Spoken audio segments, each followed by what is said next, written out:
Live from Tampa Bay streaming news leader, this is ABC Action News, taking action for you.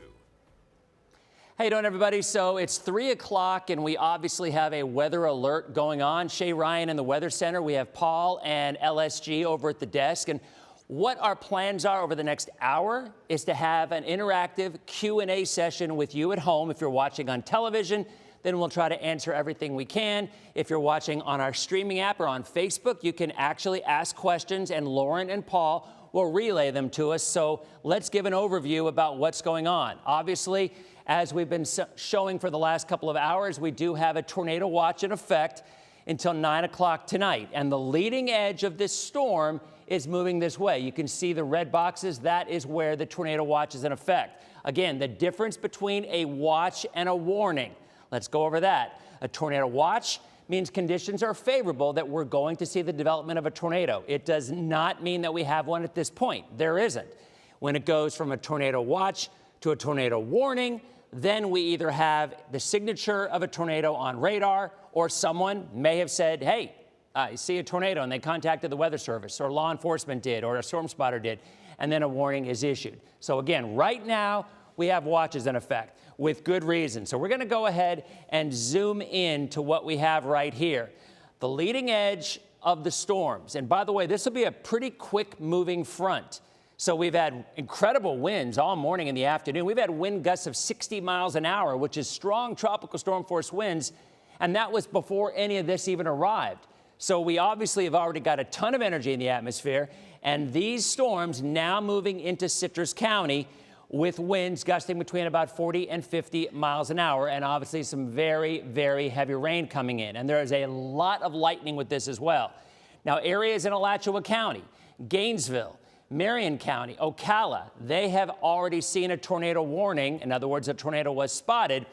But the leading edge for our area, anywhere from Pasco County south, still offshore. Now, Lauren and Paul, I want to bump over to you real quick, because you were just saying that there's actually some sort of a state of emergency just issued temporarily for Pasco County. Isn't that correct? Yeah, and Pasco County school buses are not going to be in service. I was out there earlier today, Dennis. I can tell you, just anywhere you're driving, including here in Hillsboro County and Tampa, up and down Dale Mabry, for instance, the red lights are blowing in the wind.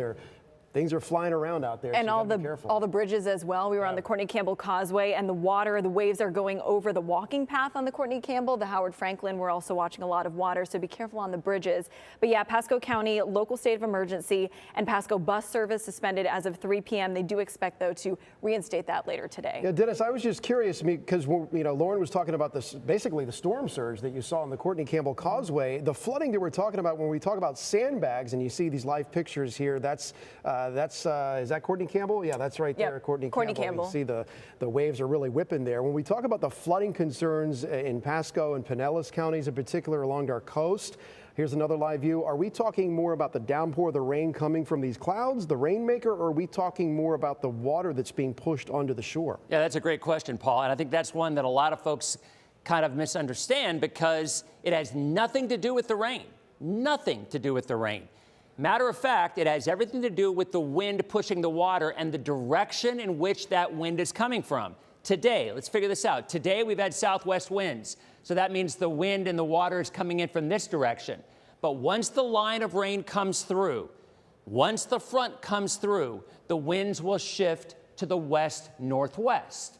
And that is when we expect the water rise to occur at high tide, depending on where you live. Now, the winds have been gusting 50, 60 miles an hour most of the day, especially along the coast, 30 to 45 elsewhere. As a matter of fact, I was talking to my son a minute ago. He's like, Dad, we got more wind today than we've had where we live, any of the tropical storms that we have seen over the year. So it is really, really windy out there. And a matter of fact, Eric Waxler is live out at Hudson Beach, where water is not really a major issue now, but we're concerned, Eric, that later on tonight, as we reach high tide, that's when folks are really going to have to be a little more concerned. Is that what you're seeing? Yeah, Dennis, right now, we're seeing the conditions really start to deteriorate within the last 10 to 15 minutes. Just a little bit of rain, but these wind gusts are about as strong as I've seen, and I've been in this location for hurricanes, for tropical storms, and they are gusts that kind of come and go. So you look at the trees right now, they're not going as much as they might be a few seconds from now. You see the flag blowing. There were people out here earlier kind of taking a look, as we've seen in the past, just to look out into the Gulf, because it is a beautiful yet ominous view looking out at the Gulf. And right now, ominous is definitely the word. The clouds are very low, they're swirling around, and the rain has been very minimal to this point, but the wind gusts have really started to pick up, as I said, within the last 15 minutes or so. So we're just going to continue to watch, as things change minute by minute here in Pasco County. I'm Eric Waxler, ABC Action News. Back to you. Yeah, Eric, I would expect that most of that wind and the water won't be until this evening for coastal Pasco County, because again, or for all of our coastal areas, because again, you're not going to see that wind change until the front comes through, and that's not for another few hours. So unfortunately, if there is some water rise, which again, I'll say this again, this is not going to be as bad water-wise as it was last month. That was a totally different situation, right? That was a low pressure that moved in right about here. Matter of fact, Shay and I were just talking about this. I've been in this area 35 years. I can never remember, ever, schools closing because of a cold front. And yet, when you see winds of 45 to gusting up to 60 miles an hour, and we have a line coming through, you can argue the winds are every bit as strong as they have been with tropical storms. So, I mean, here it is. There's a look at the line. Obviously, a lot of lightning with it. Now, the good news is, any spot that gets hit, you're not going to see this heavy weather for more than 20 or 30 minutes. That's it.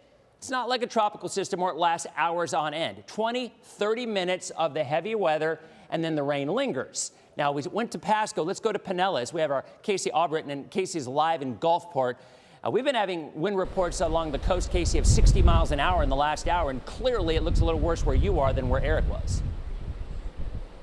Yeah, guys, I mean, you can really feel the 50 to 60 mile per hour gusts out here. It's actually hard to really just stand still in this kind of wind. And then behind me, if you take a look at the Gulf, you can see that water coming over the water wall right there and just going onto the sidewalk. And a lot of restaurants and restaurant owners and residents out here have really just been talking about how strong the winds are, how strong this storm is so far. They're boarding up windows. Some of them, they're bringing out sandbags. They're really trying to take as much precaution as they can, and that's the big thing with Pinellas County right now. Pinellas County leaders are urging everyone to bring in any kind of loose items that you have out on your porches and try to put those sandbags in place, especially if you've had flooding in the past. If you had flooding in December or during Hurricane Idalia, Pinellas County leaders are saying you're going to see that flooding come again. But right now we're really just focusing on the wind out here. It is very strong, and later on residents are concerned about that flooding happening overnight. I'm Pinellas County reporter Casey Albritton, ABC Action News. Thanks, Casey. And again, I do want to remind folks, we are streaming live on Facebook as well as other areas.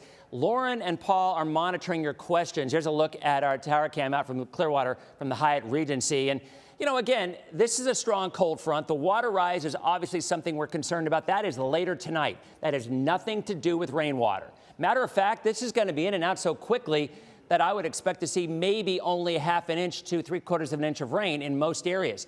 There are the high tides. Now, this really only relates to folks who either live along the Gulf or along the bay. And at high tide, which is later tonight, the winds will have shifted. And that's when we would expect to see water rise. Now, again, I don't think it's going to be as widespread or as high as it was last month.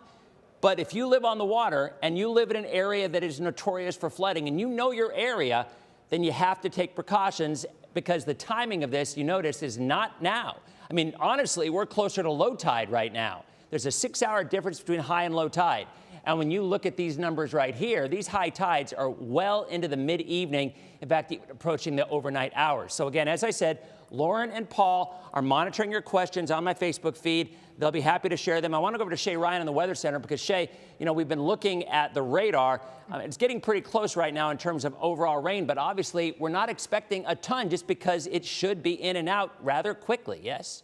Yeah, exactly. And like you were saying, I mean, maybe 30, 45 minutes as the heaviest storms start in your area. You can count on them moving out that fast. So again, you could end up with some lingering ponding in areas where we've got poor drainage. We know those areas in those neighborhoods. We're pretty accustomed to them. And if you happen to live in one, or if you're planning on hitting the road and heading in that direction, you might want to think again, or at least watch the timing based on that. As far as the timing of the winds go, just wanted to show you here, going back to this map, that the wind speeds, again, are quite elevated across the entire area right now. These are the potential wind gusts. So as we look at what's going to happen between now and 5:30, you can see right around the I-4 corridor and on to the north, that's when the winds are already starting to lighten up some. It's not to say that it's going to go back to calm winds, but we'll at least see a significant drop in the wind gust speeds as we watch that frontal boundary pass by. So once those storms begin, I'd say you've probably got about an hour to an hour and a half before you really start to notice the wind speeds also coming down as they switch their direction. But again, we will notice them coming back up as we get into the overnight. So again, we do get a little bit of a relief from those winds right around 8 o'clock tonight across all areas. That's when we're gusting in the 10 to 20 mile per hour range. But you saw that they start to come back up overnight as they switch direction and start coming in from the northwest. That's when that colder air is also going to start arriving. So by tomorrow morning, it's going to be a completely different scenario than what we're experiencing here over the next couple of hours. So again, I think our primary concern, of course, right now is just keeping an eye on the tornado watch, which is in effect for all areas. And we also have a potential for damaging winds. So it's not just the threat of a waterspout or tornado moving on shore, but also damaging winds as that frontal system comes through. And you can see here where it's at right now. We do have a severe thunderstorm warning in the Alachua area around Gainesville. And again, that is because Alachua County or Gainesville. So that is where we are seeing some of the more likely damaging winds as that frontal system comes through. But at this point in time, we don't have an active tornado warning across our area or even off to the north along this front. And that's great news, because obviously when we have a watch, conditions are favorable. Warning means it's happening. The one thing I'm curious about, though, so we've had a lot of wind all day, and I'm sure Lauren and Paul, a lot of folks have been asking too, what about local bridges? What's going on with that? So right now, we haven't really seen anything on the local bridges. The Sunshine Skyway is still open. There is a high wind warning. High profile vehicles, don't go over the Skyway right now. But at this point, it's not closed. A lot of people are also asking about TPA on the Facebook right now. And they have not sent out a note that they're closing or whatnot. They're just saying to check with your airlines. So that's an important note if you're flying out tonight. And we do have this for Manatee County. City of Bradenton offices closed at 2:30 today based on uncertain weather conditions. Also expect bus delays in Manatee County if you've got kids on the school bus there. I could tell you, I was out driving around, and Dennis, 10-2 on the steering wheel, because man, you get into those crosswinds at 50 mile an hour gusts. They can really rock your car, especially if you're out on the bridges and you're trying to maintain a steady lane out there. Not the best day really to be out on the roads, really anywhere. Yeah, and we're seeing the water come over the bridges as well. Dennis, we have a few questions if you want to take those right now. Sure. And then at that, I think we'll toss to a quick break. At this point, again, no warning, so that's a good thing. What questions do you have? All right. So people are asking about flooding on Anna Maria Island. Okay. So yeah, with a southerly wind, Anna Maria will see a little bit of a rise, but honestly, the timing of the water rise, and again, this is not rainwater.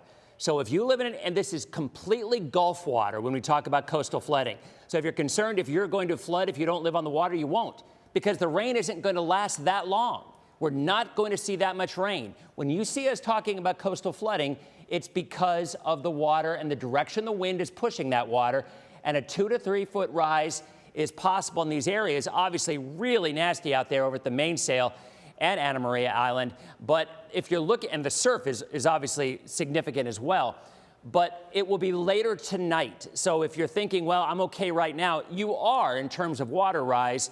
But when the winds come out of the northwest to westerly direction behind the front, these high tides are going to be a significant issue. Again, not as much as we had last month, but still a significant water rise and certainly some coastal flooding. So tell you what, again, no tornado warnings right now. We're going to go to a break. We'll come back and give you a complete update. And again, keep the questions coming up on our Facebook page. We'll be happy to answer them. That's why we're here. Back in a couple of minutes.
So we're doing some continuous coverage at least until 4 o'clock as this line of thunderstorms come through and a tornado watch remains in effect for our entire area. Obviously, a lot of surf coming in there offshore. We have a tornado warning for Marion County. Okay, so that's just up from us, just to the north, in and around the Ocala area. Remember yesterday we were showing you the map that showed the highest risk in orange color? That was our northern counties. Well, that's really what's been going on. There was a long track tornado in Panama City earlier today. The farther north you live, the better the chance you could see a brief tornado. But again, let's be really clear about this. Overall, when you look at the entire area, the highest risk is in orange, the slight risk is in yellow, in green is the very low risk, the marginal risk, as we say, on a scale of 5, it's on the 1. But remember, when we're talking about something of this nature, you have a large line of thunderstorms. It's called a squall line. And every now and again, there can be a little bit of spin in these. Now, the farther north you are, the more energy, because the low center and the energy is north of us. So the farther north you are, the better the chance you could see some of those strong thunderstorms. But bottom line, right this second, we are showing quite a bit of hail in some spots offshore. We have had the report of a lightning strike in Spring Hill. It knocked a traffic light down, knocked a tree down as well. And obviously there's a ton of lightning, but there's the spots with hail being reported. Nothing particularly large at this point. If it was, we would be having a severe thunderstorm warning, because that's what a severe thunderstorm warning is, either 1-inch hail or 60-mile-an-hour winds. So at least at this point, we're below that criteria, but you can still see, obviously, that line as it comes on through. And remember, once the worst of this arrives in your area, we're talking 20 minutes. That's it. 20 minutes of heavy rain, 20 minutes of gusty winds, and then this will move through, and behind it, you're still going to see rain for a couple of hours. But overall, rain is not a major concern here. We obviously know we need the rain, so a 1/2 inch to 1 inch of rain seems about right. The coastal flooding is more the wind and the water at high tide, and that'll be later on tonight. Again, look at these times of tides, okay? So if you're watching on my Facebook page or on our streaming app, you can ask questions. Laura and Paul, they've been checking things out, and I think you guys have some information on local bridges as well, right? Actually, airports. Oh, airports. Okay. Yeah. So we just got note that TPA is definitely still open, but our assignment team was looking at the board. A lot of delays and a lot of cancellations. So. Yeah, same thing over at St. Petersburg, SRQ. Lots of flights delayed there. Most flights in and out of SQ are delayed. I was just wondering, Dennis, because you've been warning about this El Nino cycle now for several months. You know, we get out of hurricane season, everyone sort of breathes a collective sigh of relief, you know, relative to other seasons that we've had. And now we've got this cycle of these storms. Are we going to be in for this on a regular basis, and with this El Nino cycle bringing us more powerful winter storms like this, or is this storm in particular pretty rare for January? I mean, it's a solid storm. I mean, for us to get 60-mile-an-hour winds outside of when the storm is even arriving and the front comes in, I mean, that's a little unusual. But no, for El Nino, this is exactly what you would expect. And it's ironic, right? Because in the summer, we didn't get a lot of rain. So we figure, oh, boy, we're short. We have a deficit. We're going to get into winter. We're really going to drop down, because normally our winters are sunny and pleasant.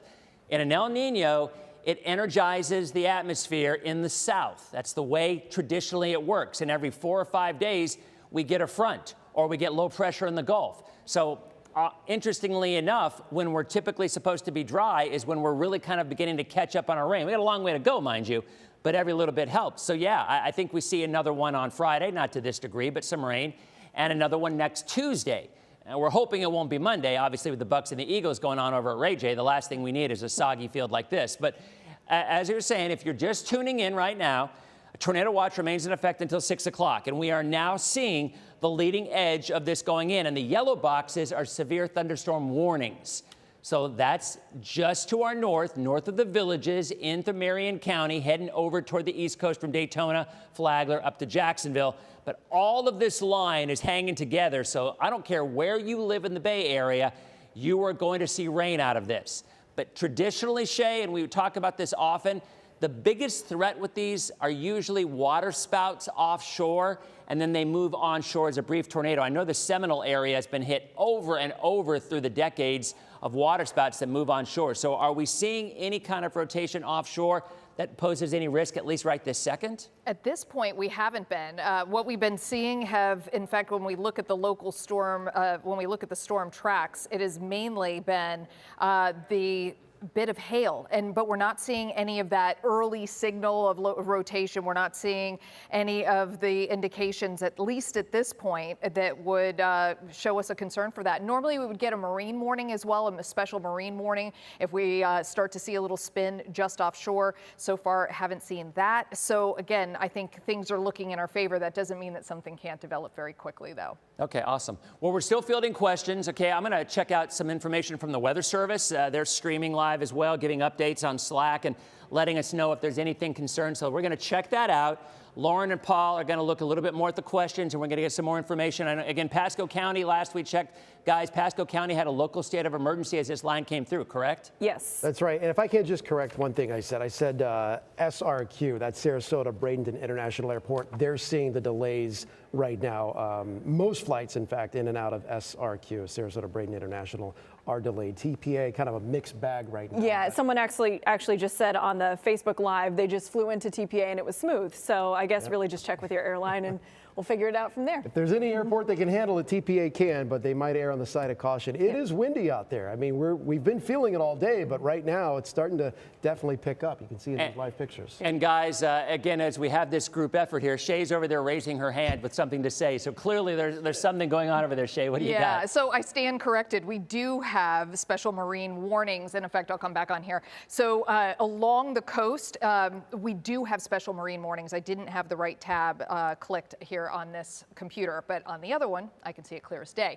So yes, there is a potential for waterspouts offshore, and that does indicate that we do still have a potential for waterspouts just offshore and the potential for a tornado moving inland as a result of that. And that is right now from Citrus County on south, and it does cross Tampa Bay as well, the Tampa Bay water. So anything from Pinellas County on north to Citrus County along the coast, that's where we want to keep a real close eye on here in the short term. All right. Well, at this point, tornado watch, no warnings. We'll be back in a couple of minutes with an update as we continue our extended coverage of the severe weather with this line of storms coming on through the area.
How you doing, everybody? So again, continuing our coverage of the severe weather threat across the area. Tornado watch for our entire viewing area. No warnings at this point, but the leading edge is now really just moving into our coastal areas. There is some spin offshore. It's pretty common for waterspouts to develop and move onshore as brief tornadoes, so that's something we're watching closely.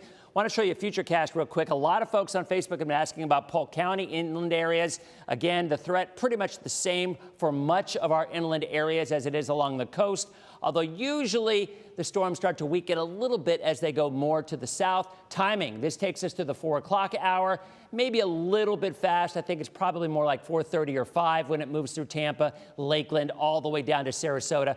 And then by 7:30, 8 o'clock, this thing is out of here in terms of the threat to the Bay Area. So again, tornado watch remains in effect until 9 o'clock. We have no warnings at this point. We have a lot of questions coming in on Facebook. We'll be back in just a couple of minutes, and we'll answer all those questions and give you an update on the line of storms moving through.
Live from Tampa Bay streaming news leader, this is ABC Action News, taking action for you.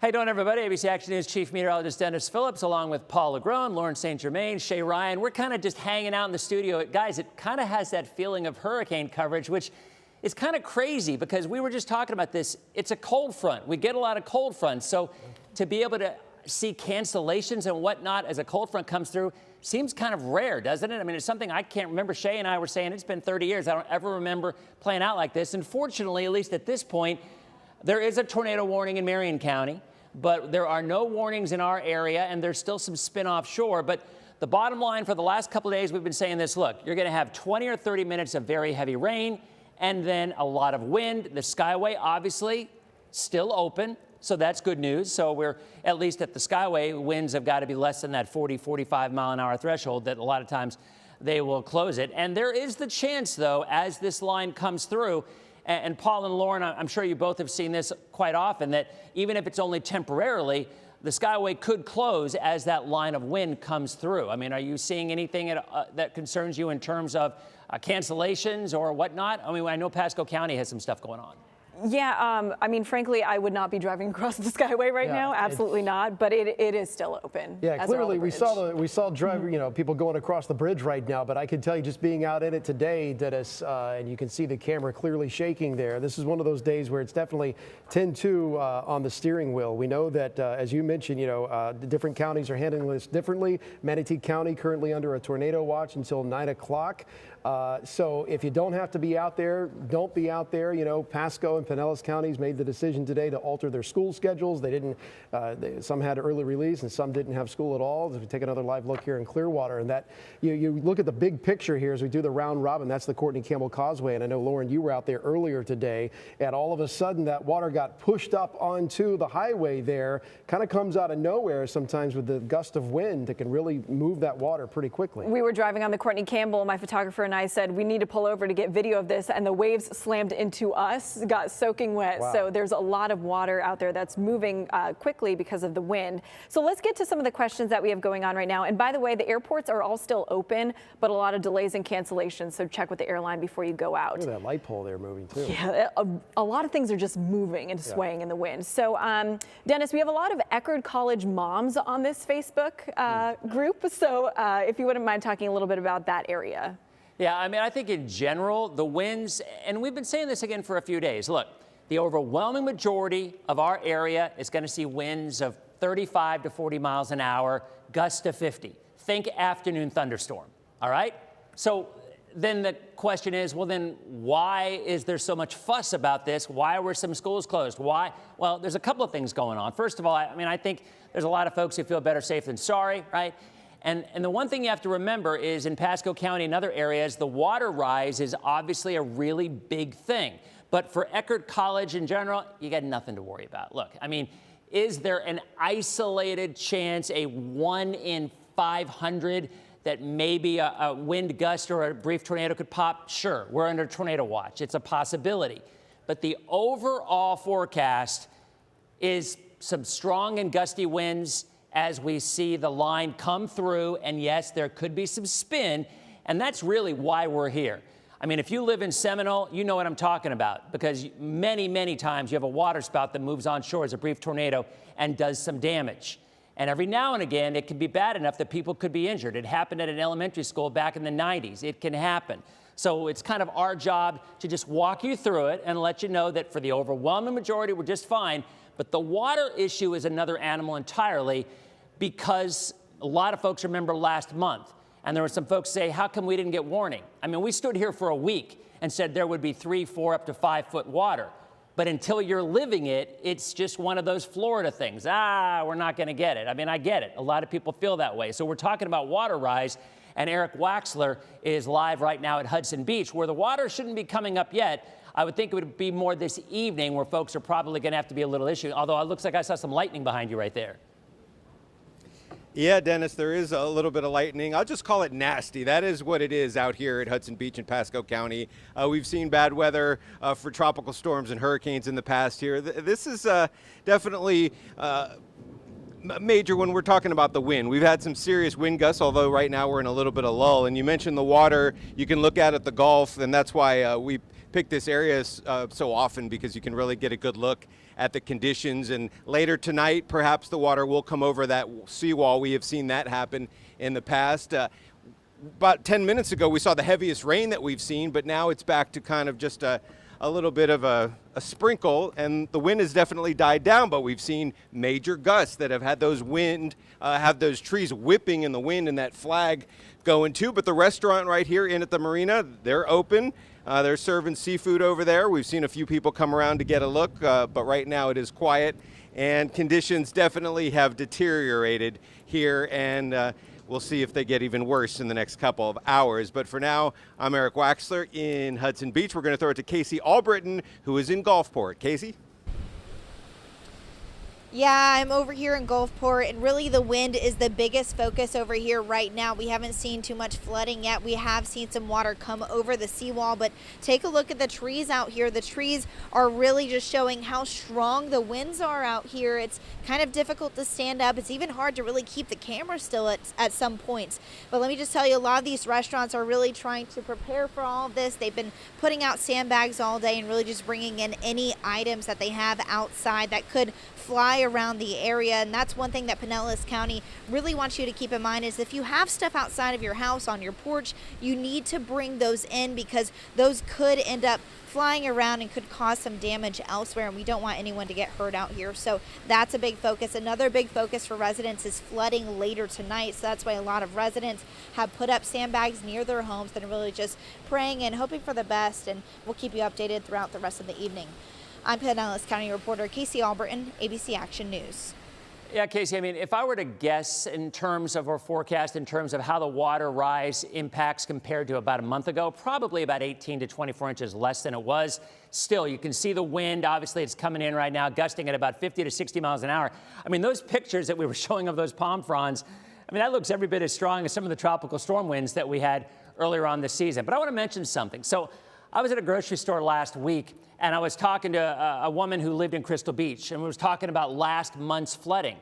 And she said that even though she knew it was coming, it's one of those things that, is it going to come up to my front step? Is it going to come up to my driveway? Is it going to get up to my house? And that's really the big question for coastal flooding, because you never really know with any sort of precision just how close it's going to get to your house where you live, depending on the way the wind's blowing and the direction in which it is coming. So the coastal flood warning is in effect for tonight. Nothing to do with rainwater.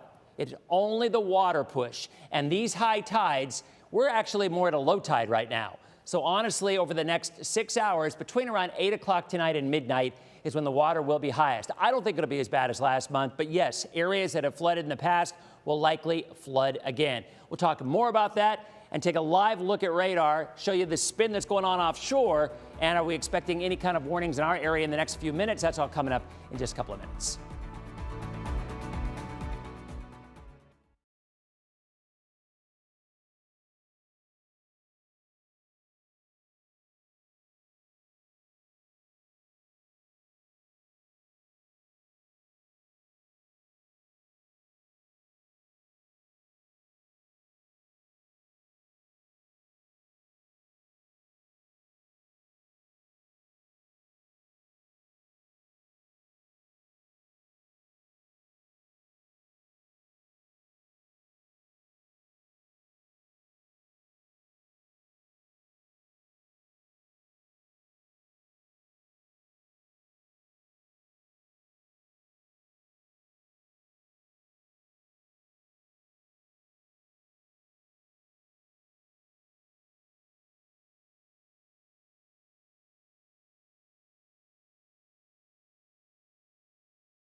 How you doing, everybody? We are back, and we now have a severe thunderstorm warning with our continuous coverage. It is in Citrus County, and it extends northward into a tornado warning in Marion County. So, Shay, the leading edge is now just moving onshore. We're now starting to get reports of people who are hearing some thunder rumbling, and the winds are starting to pick up, yes? Yes, and clearly we've already discussed a lot about the marine hazards today, and that boats and boaters should be off the waters today. And of course, along the coastline, we are starting to see some evidence of potentially some spin. Got a tornado warning coming into Pinellas. There it is. Okay, so we've got a tornado warning right now. I'm going to zoom in on it, but it is for Hillsboro, Pasco, and Pinellas counties until 4 o'clock. As I zoom in a little bit closer, you can see that it is north. It's just barely touching Honeymoon Island and then moving across the Palm Harbor area and into Tarpon Springs. So we'll take a quick look at the areas that are likely to be impacted.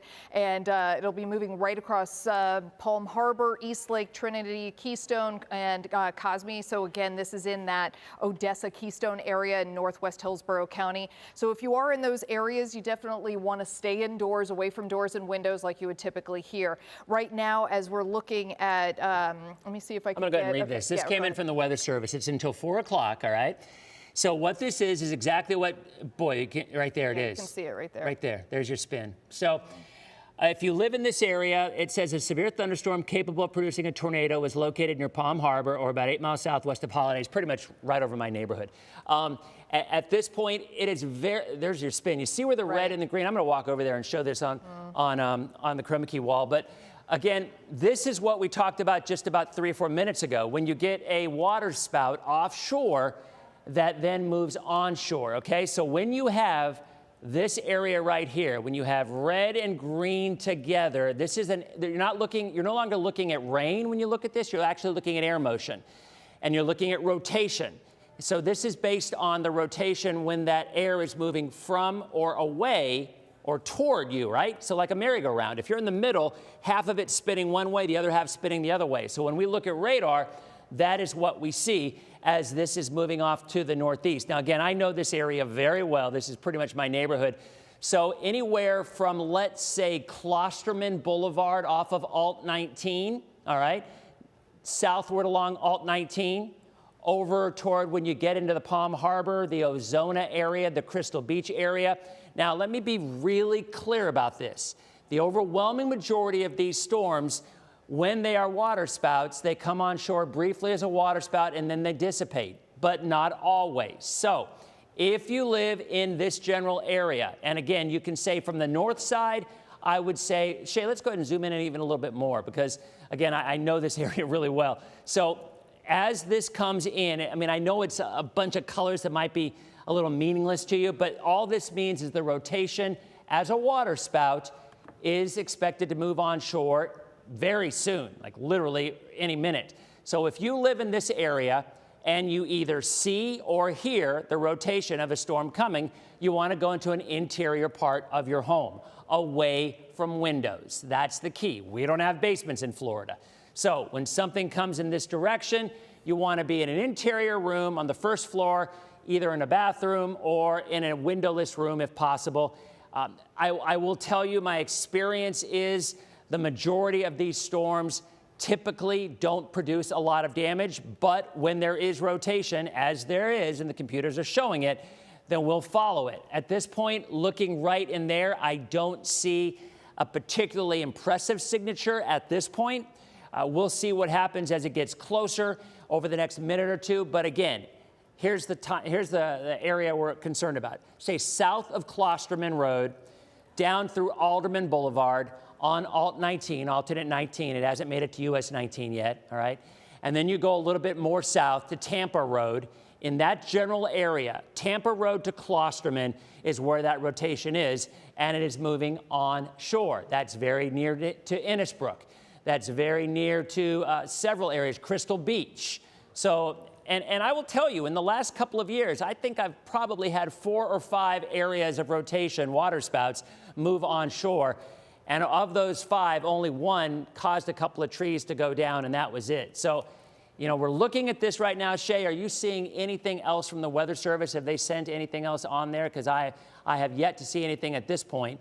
But again, this is the area, and that's the only warning that we are seeing at this point in time. It remains in effect until 4 o'clock. Now, if it were to stay intact, okay, if it were to stay where the Weather Service is saying this is still the possibility of a tornado once it moves on shore, you would then be looking at moving east, headed toward US 19, and then over toward some of the subdivisions, maybe like the Groves or Cobb's Landing, over in that general area as it goes kind of to the individual cells are moving northeast, but the whole line is moving in this general direction. So, but my experience, and Shay, I think you probably would agree with me, in terms of what we're seeing on here, it doesn't look like a particularly impressive signature, at least at this point. I mean, are you picking up on anything yourself? No, I thought it looked like it was impressive for a moment and then has weakened some. And I'm just looking across the rest of the coastline here to see if there's anything else. And granted,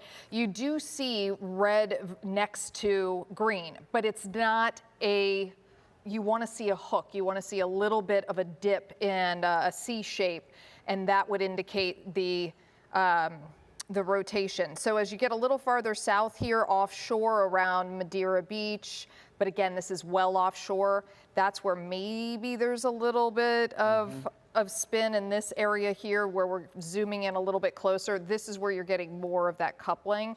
But again, that's well offshore. So what we're looking at closer to the coastline, it looks like it's evening out some and it is weakening. We're not getting that real strong green. It's pretty common. I will tell you, the Weather Service, I'll finish what they were saying. So, the impact radar indicated rotation, obviously the water spout. If it moves onshore, it thus would become a tornado.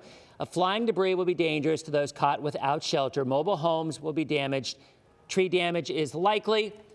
And there's a look at Clearwater right now. Obviously, that's the line, the leading edge of the storm, the squall line. But the main threat right now is, again, in the Palm Harbor area where there is a tornado warning. This dangerous storm will be near Clearwater, Holiday, East Lake Woodlands area, and Palm Harbor around 3:50. So pretty much right now where it's moving on shore. And I will tell you, the majority of the times and there it is, yeah. So the majority of the time, these have a tendency to kind of die out pretty quickly, but nevertheless, the warning remains in effect. And again, according to the Weather Service, if you live in this area, you take cover now. If your home is flooded, avoid floodwaters. I'm just reading from their advisory. If possible, take shelter in an interior room. That's what we were saying. Avoid windows. And if you're outdoors at a mobile home or in a vehicle, move to the closest substantial shelter. I don't know. I'm not so sure that this particular cell warrants that. That's more of a standard boilerplate that the Weather Service would issue when there's any kind of a tornado warning. But at this point, if you're just tuning in, tornado warning, northern Pinellas County. Again, the area where we would expect moving onshore would be between around Klosterman, along Alt 19, down to probably around Tampa Road in that general area. And it does look, according to this track here from the Weather Service, that it's more of a northeast track. And if that's the case, it could make its way up toward Landsbrook, East Lake Woodlands. I mean, if it were to continue moving off to the north, it could even make it as far north as Trinity.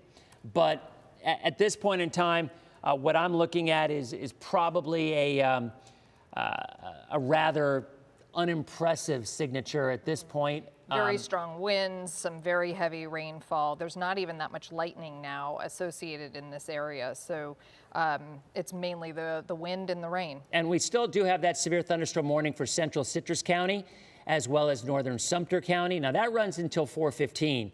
And that's a severe thunderstorm near Black Diamond or near Beverly Hills. And that's moving northeast at 45 miles an hour. Those winds have been gusting up to 60 miles an hour. And locations possibly impacted would be Hernando, Sugar Mill Woods, Inverness, Wildwood, Arbor Lakes, Lecanto, Homosassa Springs, Green Acres, Leisure Acres, and Crystal Oaks. So inland areas, we're not ignoring you. It's just you're not seeing any of this right now. So Polk County areas in eastern Pasco, Hillsboro County. Again, it does look like that. Have they moved the box at all, or is it pretty much the exact same spot? I guess it's still the tornado same warning. Yeah. No, exact same spot. Same spot. Okay. Well, it's set to expire in about 5 minutes. So we'll see if the Weather Service continues it. But It does look like the individual cells are moving northeast, and if that's the case, then you could be seeing, at the very least, you could be seeing some very, very, I mean, there it is. I mean, there's your line. I mean, you see where the red and the green go next to each other, but what you don't see is any kind of significant circulation. So we have some pictures from the Tarpon Springs sponge docks. There's a cam right there, and it looks okay. I mean, you're not seeing any water coming up in the sponge docks, nor would you until this evening, because the water isn't even going to rise until high tide when the wind comes up. But what's good is you're seeing the palm fronds, you're seeing the palms bend over a little bit, but nothing too unusual I mean, it's been that windy all day long. We really had winds of 40 to 50 miles an hour all day long coming in along the coastline from Tarpon down to Clearwater and all the way down to northern Manatee County.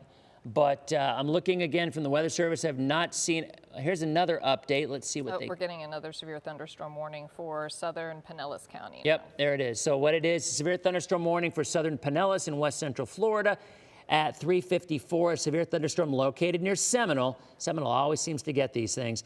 Moving east at 40 miles an hour. So locations impacted include St. Pete, Largo, Pinellas Park, Seminole, Gulfport, St. Pete Beach, Treasure Island, Kenneth City, South Pasadena, and Madeira Beach. And they even say remain alert for a possible tornado. Tornadoes can develop quickly from severe thunderstorms. If you spot a tornado, go at once into a small central room in a sturdy structure. So we actually have two warnings going on in Pinellas right now. We have the severe thunderstorm warning for the southern half, and we have the tornado warning for the northern half. Okay, we are reporting, okay, I'm getting this from a ham radio operator. The Weather Service is saying they are saying a reported touchdown of a tornado in Pasco County. They are trying to obtain the location via the ham radio operator. So that is not official, but that is just a notification that just came down from the Weather Service. So at this point, we're just kind of waiting to see if they expand that the warning in northern Pinellas and into Pasco, because it does appear, if that's the case, my guess is it's probably the same one that was warned on, and it is moving off to the north. At this point, okay, here we go. So storm surge, okay, we're also getting some information from the city of Clearwater, guys. Lauren and Paul, don't know if you've heard anything about this, but we are seeing the storm surge has reached Gulf View Boulevard on the southern portion of Clearwater Beach. So we might want to check on that, seeing if we're getting any information from Casey. I believe it was Casey in Casey's in Gulfport. He's in Gulfport, yep. Okay, a little bit south of that. But yeah, we are, and obviously there's a look at the beach right now. I mean, the water's coming in, but as we said, the coastal flooding that's going to be happening later really is not going to really start rising until we get to high tide and when the winds come around out of the west behind this front. So, Shay, officially that tornado warning is set to expire in 2 minutes for northern Pinellas. If you're just tuning in, tornado warning from around Palm Harbor northward. It does extend into Pinellas or Pasco. It's set to expire at 4 o'clock. We'll see if the Weather Service lets it expire. But again, according to the Weather Service, they did have a ham radio operator say that there was the report of a brief touchdown in Pasco, but did not say specifically where it would be. Looking at reflectivity, are we really seeing any spin? I'm not. I mean, again, this is a look at air motion, and you look for a little hook or a little bit of a green to red next to each other. And if you're looking at the area that was under a warning, I don't see that at all. So my guess is they might very well let this expire at 4 o'clock, and then we're just looking at the threat of severe thunderstorms, which again, at any point in time, a severe thunderstorm could become a tornado with this kind of a pattern. And the entire Bay Area is still under. There's that other spin coming in off Bayonet Point. So here's a look at Clearwater Beach, and again, another cam showing up there. And not seeing, I'm seeing some surf, not seeing really any significant water rise there. But now we have two areas of spin. So there you go. You've got the one that's still showing up in Palm Harbor, areas of that. Have you guys seen any reports at all on social media or anything about any kind of damage? I've not seen anything. At this point, no. Okay. All right, I can tell you, though, Dennis, it's affecting Hillsboro, too. So I just got this text from my son's high school, Sickles. They've got a shelter-in-place warning in effect, or shelter-in-place order in effect because of the tornado warning for staff there. If there are any students left over, I guess they're going to be for extracurricular activities. They're sheltering in place at Sickles High School, which is in the West Chase area. So Hillsboro County, in that warning area. And Hillsboro County chose not to. They chose to have school today. Every county sort of had to make their own decision when it came to that. But maybe it timed out right as you're seeing how this is coming in. I mean, school is pretty much ended for most schools, if not all schools in Hillsboro. But still, if you're left over at school right now, you're being told, at least in the Sickles area of West Chase, to stay there. And I think that was the big concern, not going to school this morning, but getting home. I mean, a lot of the parents who were commenting on social media, they were commenting because they wanted to know how safe it would be getting their kids home, picking their kids up and going to the bus stop and whatnot. And I think that's, kind of the big question right now. Yeah, some schools let out early. Okay, so the Weather Service did let the tornado warning expire, kind of figured they would.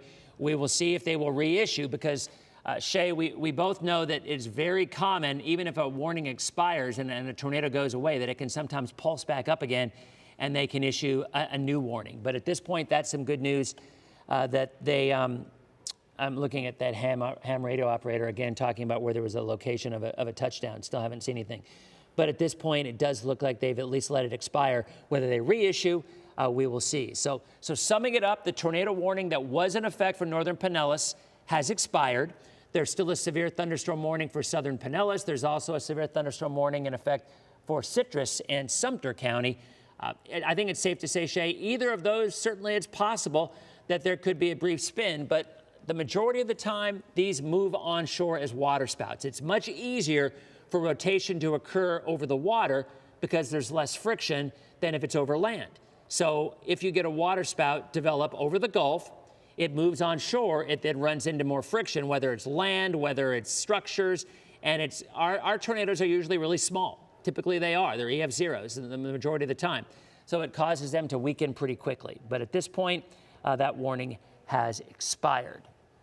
Are you seeing anything else up? There's a new... Just to the north of us. Yeah, okay. All right. A new warning.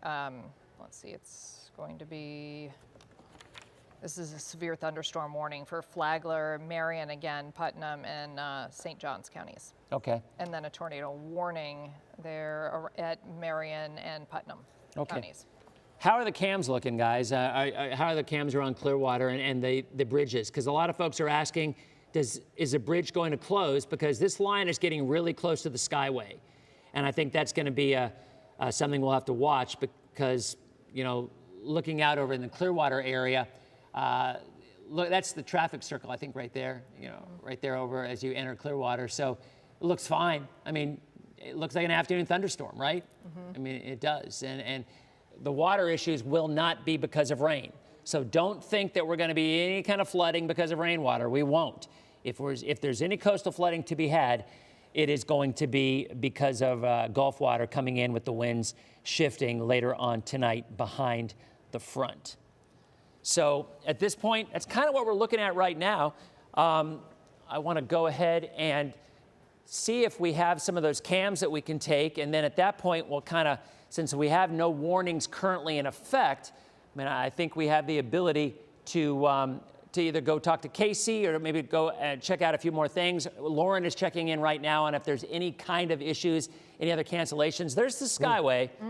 And Paul, I don't know if the desk has any opportunity to find out if that is going to be closed, if there's... It's a busy rush hour about to happen. Well, people trying to get home that's or a go valid home. point. That's and that's one of your main ways on and off, to get across the bay. There's another live look there. That's the Courtney Campbell. And Dennis, we were talking earlier, Lauren and her photographer earlier today were out there, and all of a sudden a wave crashed over the edge there right onto them. It just shows you the power of that wind that we're dealing with. And again, looking at the wind gusts, we've seen gusts between about 35 and 50, and that's outside of the severe thunderstorm warning. Obviously, this is that leading edge, and this is what we've been saying. This is the mainsail. And for the last couple of days, our timetable was the leading edge of this rain, 20 minutes, 25 minutes. That will be the majority of the rain, well, the majority of the wind. Certainly, that would be where any risk of a tornado would be, at the first 15, 20 minutes of that line. Afterwards, it's no longer a concern. So once we go from the threat of a tornado or gusty winds and damaging winds, I mean, you get 50, 55 mile an hour winds, you can have some minor damage. But at that point, that's when the winds behind this line turn out of the west. And that is when we would expect to see the water rise along the coast. Again, I'll say this again, not as widespread or as bad as it was last month. But still, if you areas like shore acres, areas that are known for flooding when you get water rise at high tide, nothing to do with the rainfall. So if you live east of I-75, this is not you have nothing to worry about here. This coastal flood warning, nothing to do with rain. 100% water being pushed in from the Gulf, either into our coastal areas or onto areas in the bay itself. And the time frame right there, that is when we're a little more concerned about that water rise. Up until then, I don't think you're going to have significant flooding until we start to see that high tide. Paul? Yeah, I'm just looking at TPA right now, flight status. I mean, it's delay right down the board. Chicago, Atlanta, Detroit, you name the city, it ain't moving. So TPA is open, but effectively it's sort of shelter in place. The flights are not going out right now. Most flights also in and out of Sarasota Bradenton International are delayed. And sort of goes without saying, given the live pictures we've been showing you there, the Sunshine Skyway, if you're in Manatee County, really any local county, you could expect bus delays if you're expecting a student to be coming home in the next hour or so for those schools that were still actually open or released on time today. A lot of schools, a lot of counties did not have school today, including Pasco and Pinellas. Hillsboro did. But some of them changed their schedules and released early. And so this is affecting different areas as storms tend to do in Tampa Bay. It affects different areas in different ways. If you're along the coast, Dennis, as you've been pointing out, the flooding, particularly from the wind, the surge, is really going to be the main factor. The good news, this is a quick mover, it appears. As you were saying, we're done with this in 25 minutes once it starts get going. But right now, this is what we're dealing with. We're continuing our team coverage. ABC Action News reporter Casey Albritton has been in Gulfport all day with how people started really getting ready for this storm yesterday and early this morning. I'm Casey Albritton in Pinellas County, and here in Gulfport, the wind is really picking up. Waves are already crashing over the sidewalks, and it's very strong out here. Pinellas County leaders are warning everyone to bring in items, make sure they're bringing any loose items into their homes to make sure they don't blow away or cause any damage. In addition to that, a lot of these restaurants here along Gulfport are really trying to prepare for this storm. They're bringing in a lot of their items. They're also using sandbags to try to keep from flooding. Pinellas County leaders say if you have had flooding in the past, you need to be prepared to have that happen again, especially if you had flooding in December or during Hurricane Idalia. They say they really need you to be prepared going into this storm, and it's better to be safe than sorry. I'm Pinellas County reporter Casey Albritton, ABC Action News. And before the storm rolled in, look at this, people living in St. Petersburg, they were out there packing up on the sandbags. One woman telling us earlier today that her Shore Acres home flooded in August during Hurricane Idalia, and then just last month, she told us water flooded her garage during that no-name storm that we saw. Another man telling us his apartment also prone to flooding. Just water comes in, you know what I'm saying? Like on that side of the building is my bathroom and my bedroom and my closet. So, you know, I make sure that in those areas, if there's something on the floor, you know, I don't want it to be anything that's real precious to me. So a lot of work for a lot of people throughout Tampa Bay today, particularly along the coast. There are places still handing out sandbags, and for more information, go to our website, abcactionnews.com. We turn next here to Pasco County, where Eric Waxler is dealing with strong winds before the worst of that storm moves through. Yeah, Hudson Beach is a place we've come to before for tropical storms and hurricanes because you can really get a look at what's coming from the Gulf. And right now it is an ominous sight looking out as the water rises and the winds pick up. Around 3 o'clock is when the weather really started to deteriorate. And we're seeing major gusts of wind as strong as I've ever felt here. You can look up at the trees and sometimes get a really good look at these gusts. That's nowhere near as strong as we've seen it. But you look at that American flag, it is definitely blowing hard. We've seen the sheriff's office come by here to check on things. We've seen a few people that have come by earlier to just get a look at the scene, but they have kind of gone home right now. Although the restaurant here at Hudson Beach near the marina is still open for business, but the rain is now starting to fall a little harder, and conditions definitely are deteriorating. At Hudson Beach, Eric Waxler, ABC Action News. Eric, thank you. Make sure to stay with us both on air and online for all the storm coverage. You can also scan that QR code right there on your screen to take you to our website, abcactionnews.com/weather, to stay up to date on the latest conditions no matter where you are. Stay with us.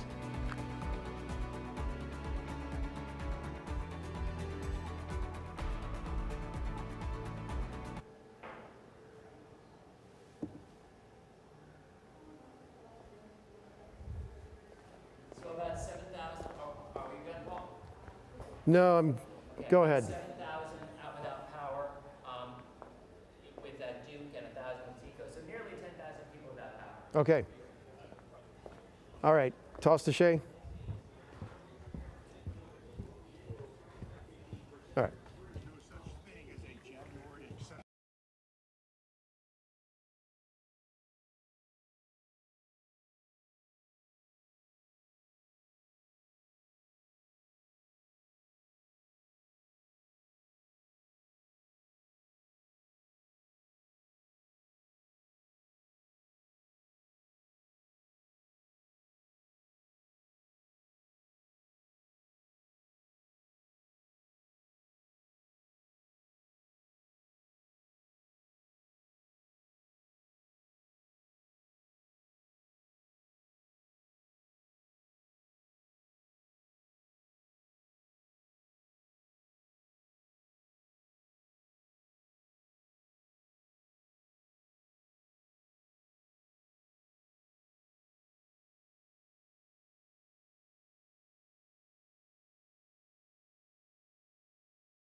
Put Dennis at the wall?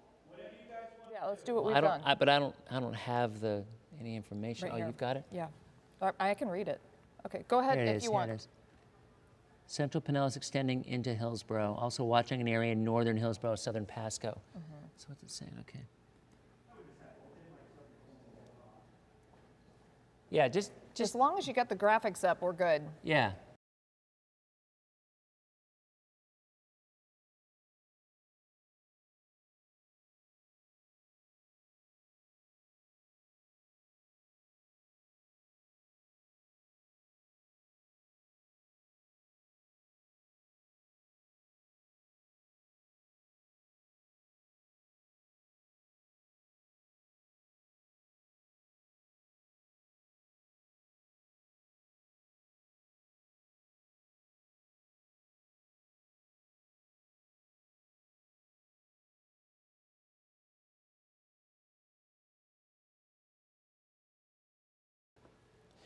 All right, so we have a new tornado warning. That cell that was the severe thunderstorm warning in southern Pinellas, the one that we said at any point it could become a tornado warning, it's become a tornado warning. This is in effect until 4:30. It impacts central Pinellas County and central Hillsboro County. At 4:10, you've had that severe thunderstorm and capable of producing a tornado is located over Pinellas Park, all right? And it's moving east at 45 miles an hour. So in terms of locations, this is what we're looking at. Anywhere from Tampa, St. Pete, Feather Sound. Eventually, if it makes it across the bay to the MacDill Air Force Base, the Gandy, and over toward West and East Lillman. And that's at about 4:15 right now. Now, there's other areas that could be impacted by this thunderstorm eventually. Again, a lot of times when this goes over the bay, they dissipate. But if it were to continue to move in that general direction, then it's going to make it over to Ybor, South Tampa, Soho, UT, the Wheaton Island State Preserve. You've got Venetian Isles, Sawgrass Lake Park, Lillman, Peter O'Knight Airport, and Kenneth City. So this area right here, I mean, Shay, we were looking at this a couple of minutes ago. I mean, there certainly was, in terms of rotation, there was some out there. But again, I'm not really seeing. It's looking more like the line of the thunderstorms, not necessarily a rotation couplet that we would look for.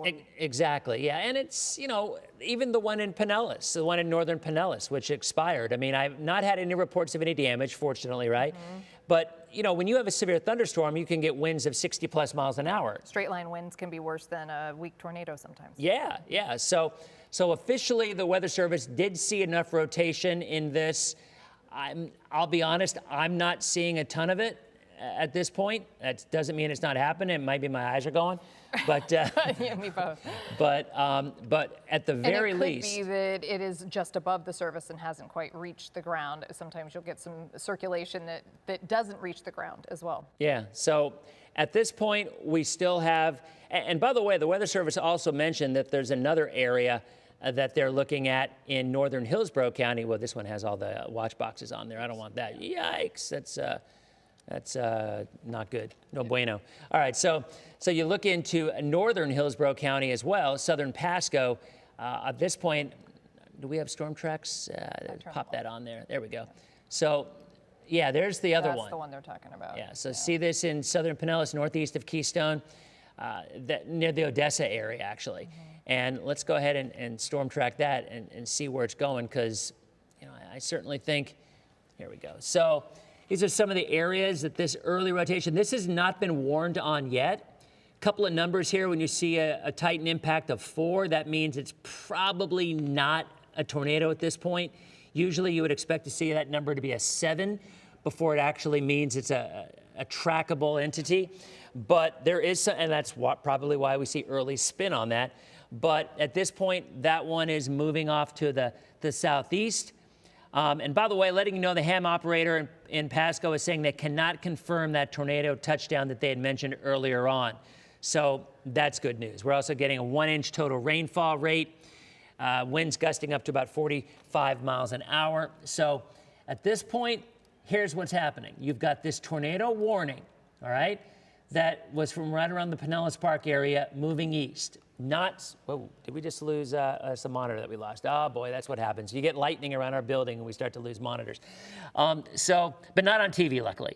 So there's a look at the area that's moving east. As we look at reflectivity, again, we look at where, boy, I'm not seeing a lot of spin with this, but there's still winds, easily 50 to 60 miles an hour. And then the area up here where there's also some decent winds. Mm-hmm. I mean, you can see the line. There's your squall line right there.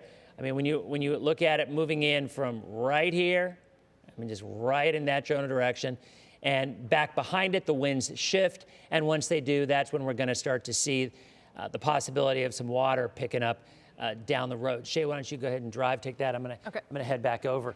The latest thing that I'm seeing here, again, that tornado warning remains in effect until 4:30.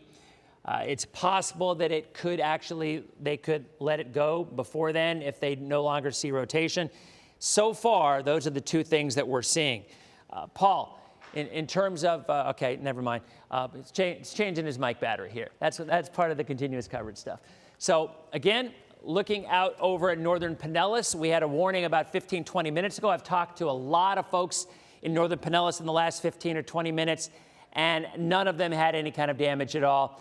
They had winds all day long, winds 40, 45 miles an hour. So at least from the first warned area for northern Pinellas, we have not seen any damage. The second warned area, southern Pinellas, if it were to make across the bay with winds gusting between 20 and 45 miles an hour. These are your current wind gusts. So you look at these numbers, these are equivalent to minimal tropical storm force winds. And that's sustained winds in some areas, but these are gusts. Again, the gusts are short term. I mean, you know what that is when you have that big area of wind blowing real quickly and then it comes right back down again. Sustained winds are over 60 seconds. So let's go back to radar again real quick. And as we look at the area, the brief tornado, and the Weather Service even said it. They'll go, look, we have a severe thunderstorm. All right, that's what the tornado warning was from. We have a severe thunderstorm warning. Within that, we think there might be a little bit of rotation going on, and the Weather Service in Ruskin is really good about this. they are under the mode better safe than sorry. They're going to issue a warning more often than not on something that might be marginal just because they don't want to take a chance of you not being notified. It's kind of like why we're on TV at this time. We know 99.9% of the area is not going to be seeing severe weather out of this. But if you're in that 1/10 of 1% and you get a tornado and you weren't notified, we're not doing our jobs. So when we look at something like this and you look at the track, here's some of the timing. If this were to maintain, regardless, even if it isn't a tornado, areas right here from Cross Bayou, Pinellas Park, the Gandy, over to Palmacia. If this were to make it over the bay, and I will tell you, the storms will. I kind of doubt the tornado would, but the storms will certainly make it across the bay, and you can expect, there's your squall line. I mean, there it is. You see the red area, and we've been saying for a couple of days, you're going to get about 20 to 25 minutes of heavy rain and gusty winds. It's about the way this is playing out. Once you get on the other side of this red, so areas like Palm Harbor, Tarpon Springs, Holiday, all the way west of US 19 in Pasco County, it's done for you in terms of the severe threat. Yes, there's still a watch in effect, but the reality of it is the only area that is even concerned about severe weather right now is the red area right there in that line. Again, about a 20 to 25 minute stretch of gusty winds, maybe a bit of hail, although we haven't had any confirmed reports of hail, and again, the possibility of a brief tornado. Once you get on this side of it, that threat is pretty much over. There's also a tornado warning up north for areas north of our area. So at this point in time, it's moving through the metro area right at the rush hour. So we've been looking at our cams. And matter of fact, if we can go and take a look at some of those cams right now and see how things are looking, I would think over Riverview area, I would think our Rivergate Tower in Tampa is certainly going to be looking. There it is right there, as a matter of fact. And this is just the leading edge. As a matter of fact, this camera is pointing in the direction where if that cell were to maintain itself and make it out over the bay, we would see it right here eventually. It's not there yet, and honestly, I don't think it'll ever get there, but it is certainly something that we'll keep our eyes on over the next 5 or 10 minutes. But my gut tells me this will expire at 4:30 unless we get another pulse of energy, which can sometimes happen. But the overall view of the CAM network itself and looking at the radar itself, I mean, you've got this 15, 20 mile wide area of very heavy wind and very heavy rain. And within that, and this is what we've been saying for days now, there's going to be a little spot that might pick up an isolated tornado.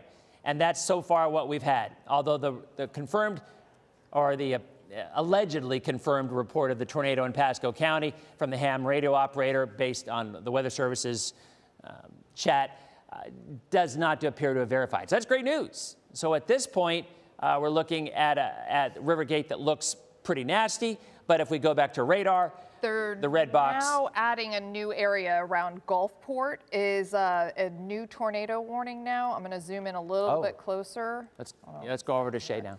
So we've got another area. I'm going to highlight it in white so you can see. Oh, yeah. It's just a small area here. And so let me read what they're saying. Okay, so once again, a severe thunderstorm capable of producing a tornado was located over St. Petersburg, moving northeast at 45 miles per hour. This was a radar indicated tornado. They've all been radar indicated so far, right? Yeah, no, they've all been. And so this isn't any different than what we have seen before, other than I was reading just before this that they had an area of interest near Gulfport. So I'm going to zoom in here and you can kind of see where we're looking at.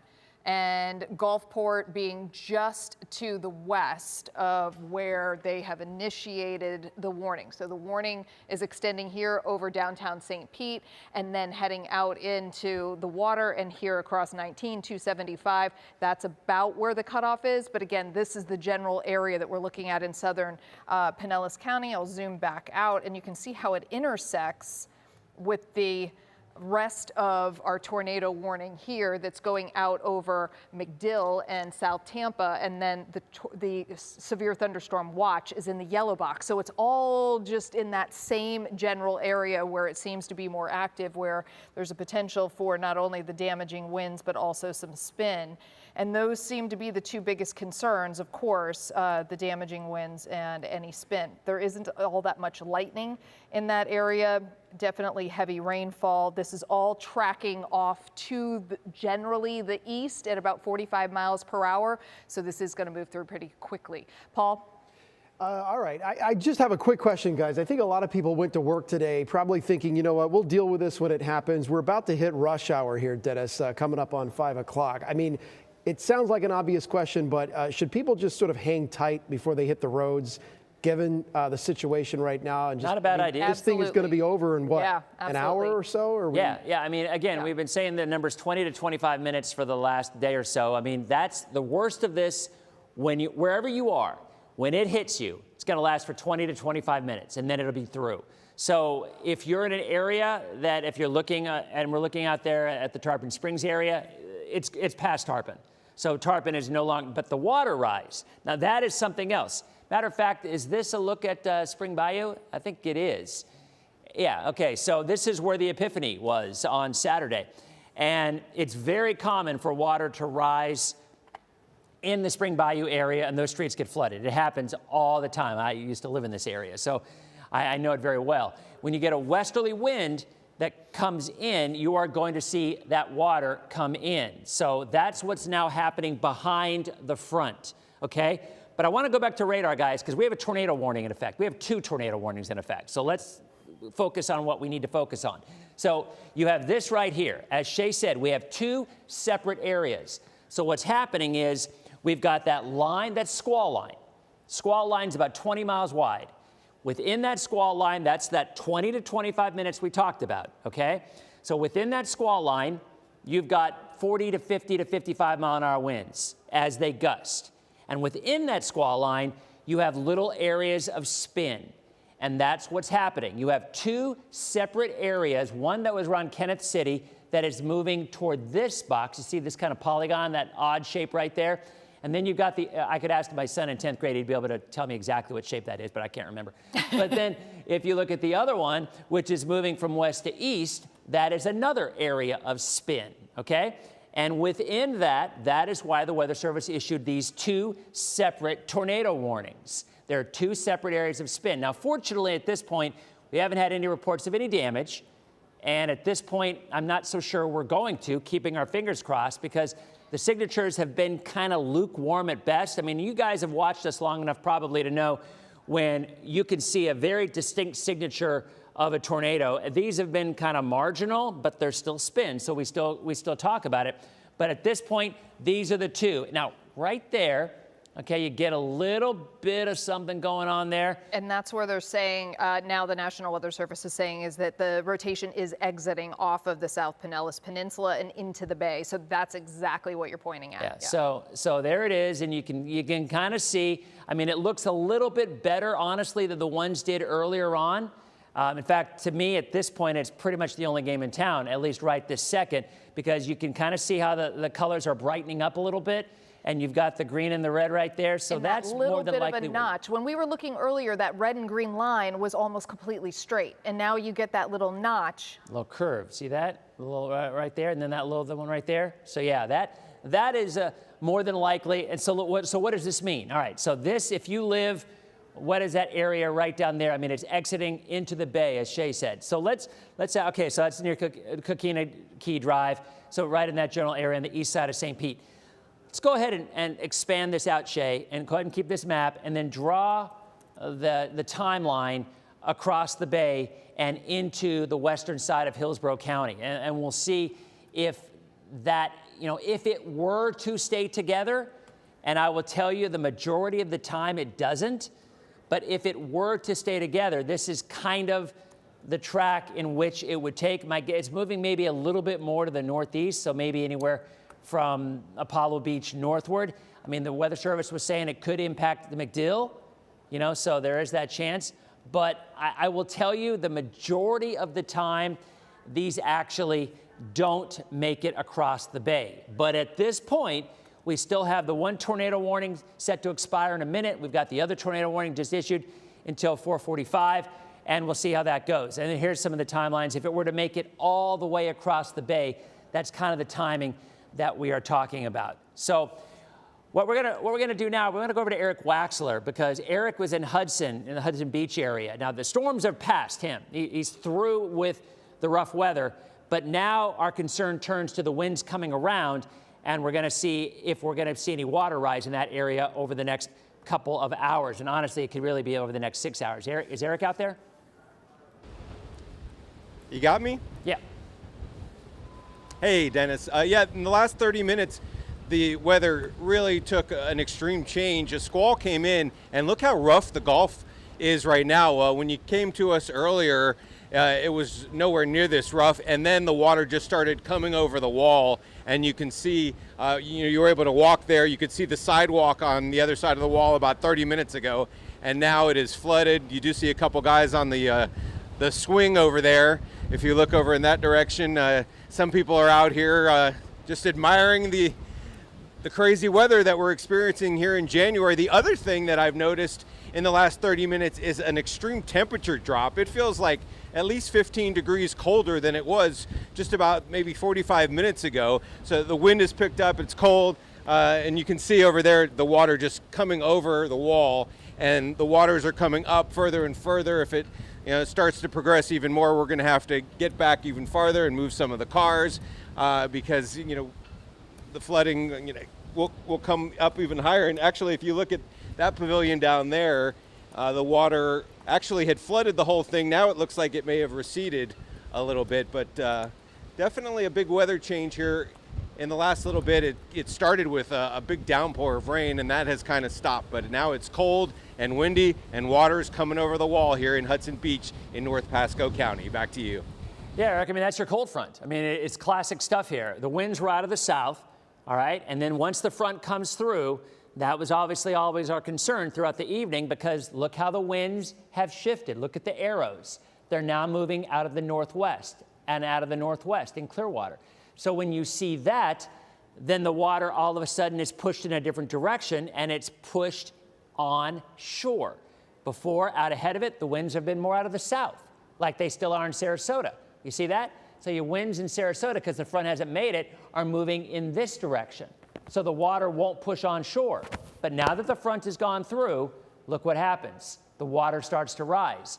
And that's why there's a coastal flood warning in effect, because as we go through the afternoon, and even more so in the evening, when you get these strong west to northwest winds at a high tide, one of the highest tides of the month, then all of a sudden you have an issue with coastal flooding. So again, it does look like the one warning has expired. Yes. Yeah, and we have a new tornado warning now for Hillsboro County. All right, let's go over to Shay, and you can go ahead and read that advisory on. So this one, it's the severe thunderstorm capable of producing a tornado has been located near MacDill Air Force Base, about 8 miles south of downtown Tampa, and it's moving to the northeast at about 30 miles per hour. So this one is moving a little bit slower, but it is set to expire at 4:45. So we'll be monitoring this as it continues to progress. And let me zoom a little bit farther in, and you can see this is basically associated with that same batch of storms that we've been watching that had the other two warnings. So this is all in that same general area. And let's see, as we look at, I'm going to take a look at what areas are all involved in this. So we've got Port Tampa, Port Sutton, Orient Park. It's basically anything south of 275 and I-4 as you're going across the southern tip there, or the Palmacia area, and then extending back over onto the other side of the bay.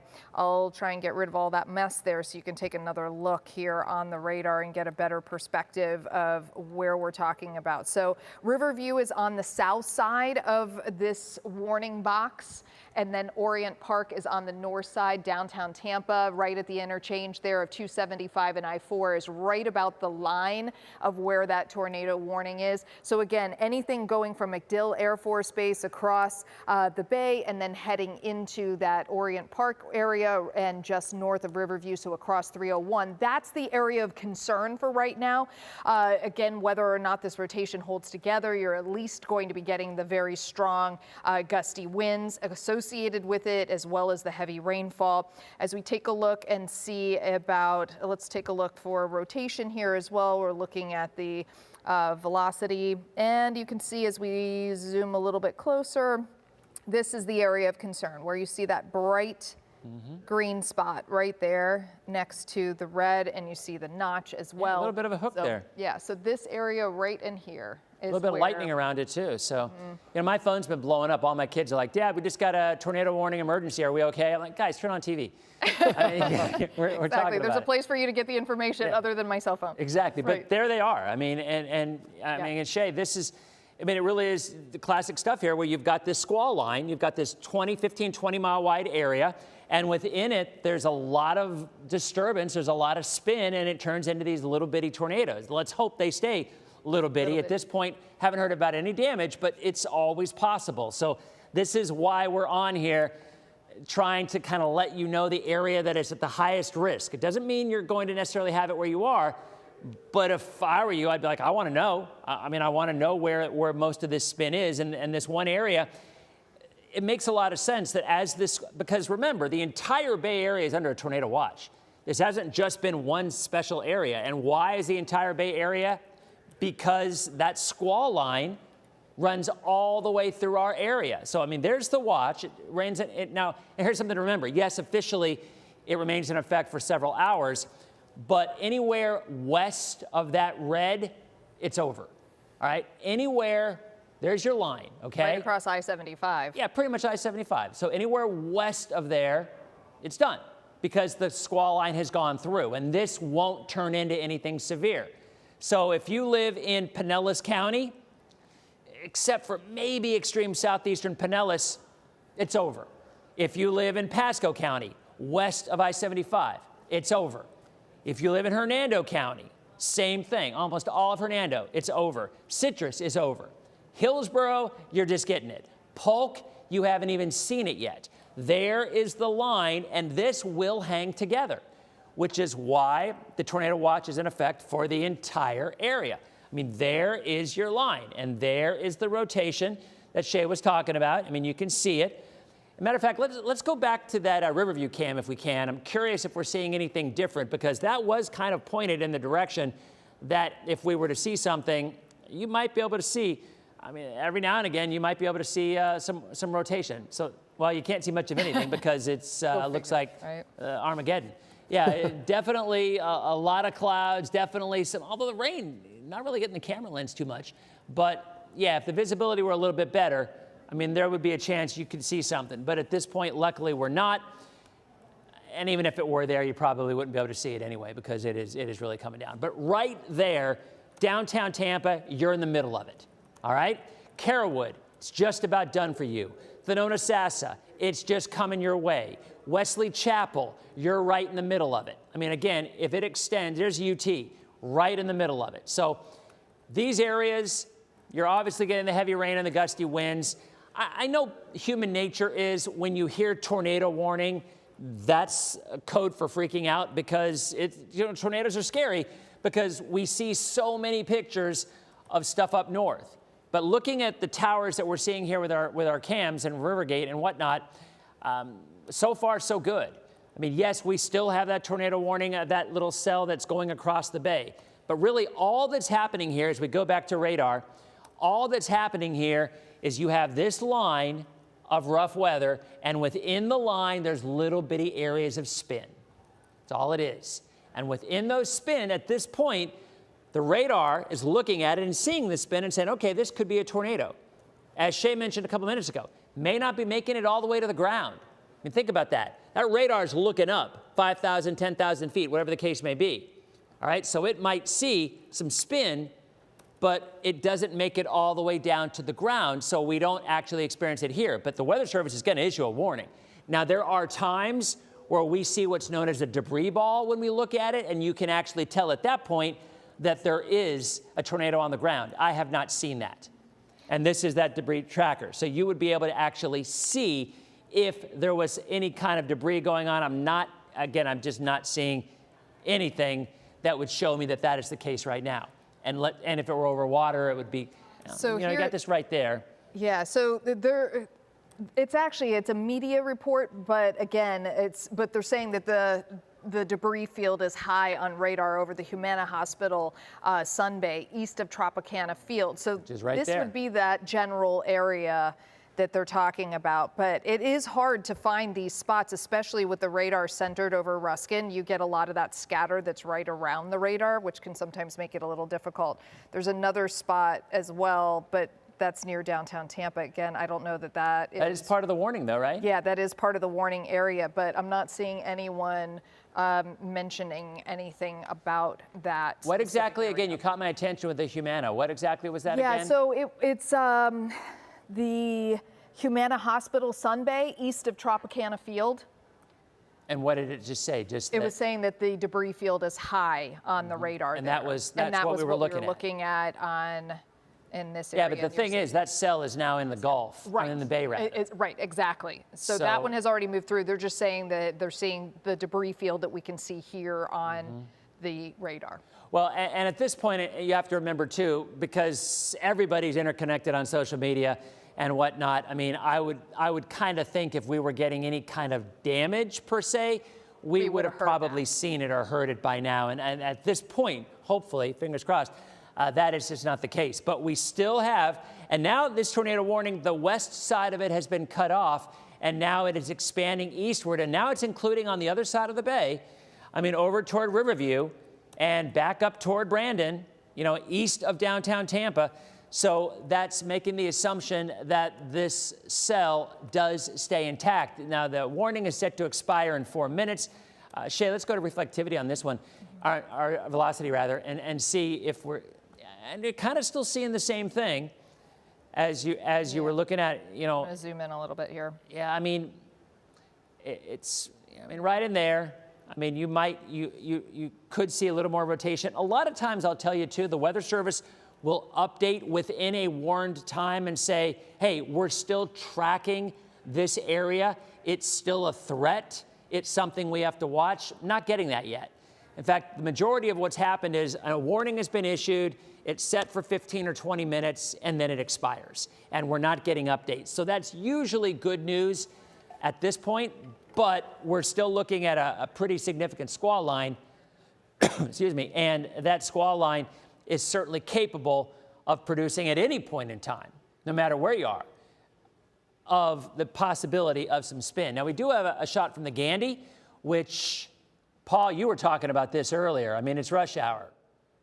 Yikes. Oof. Don't want to be on that bridge right now if you can't help it, right? Yeah, I mean, Paul brought up I think the best question. You know, hey, if I'm in an area where it's storming, should I just hunker down, as Don Gramez used to say, or should I just hang out for 20 minutes? And I think they should.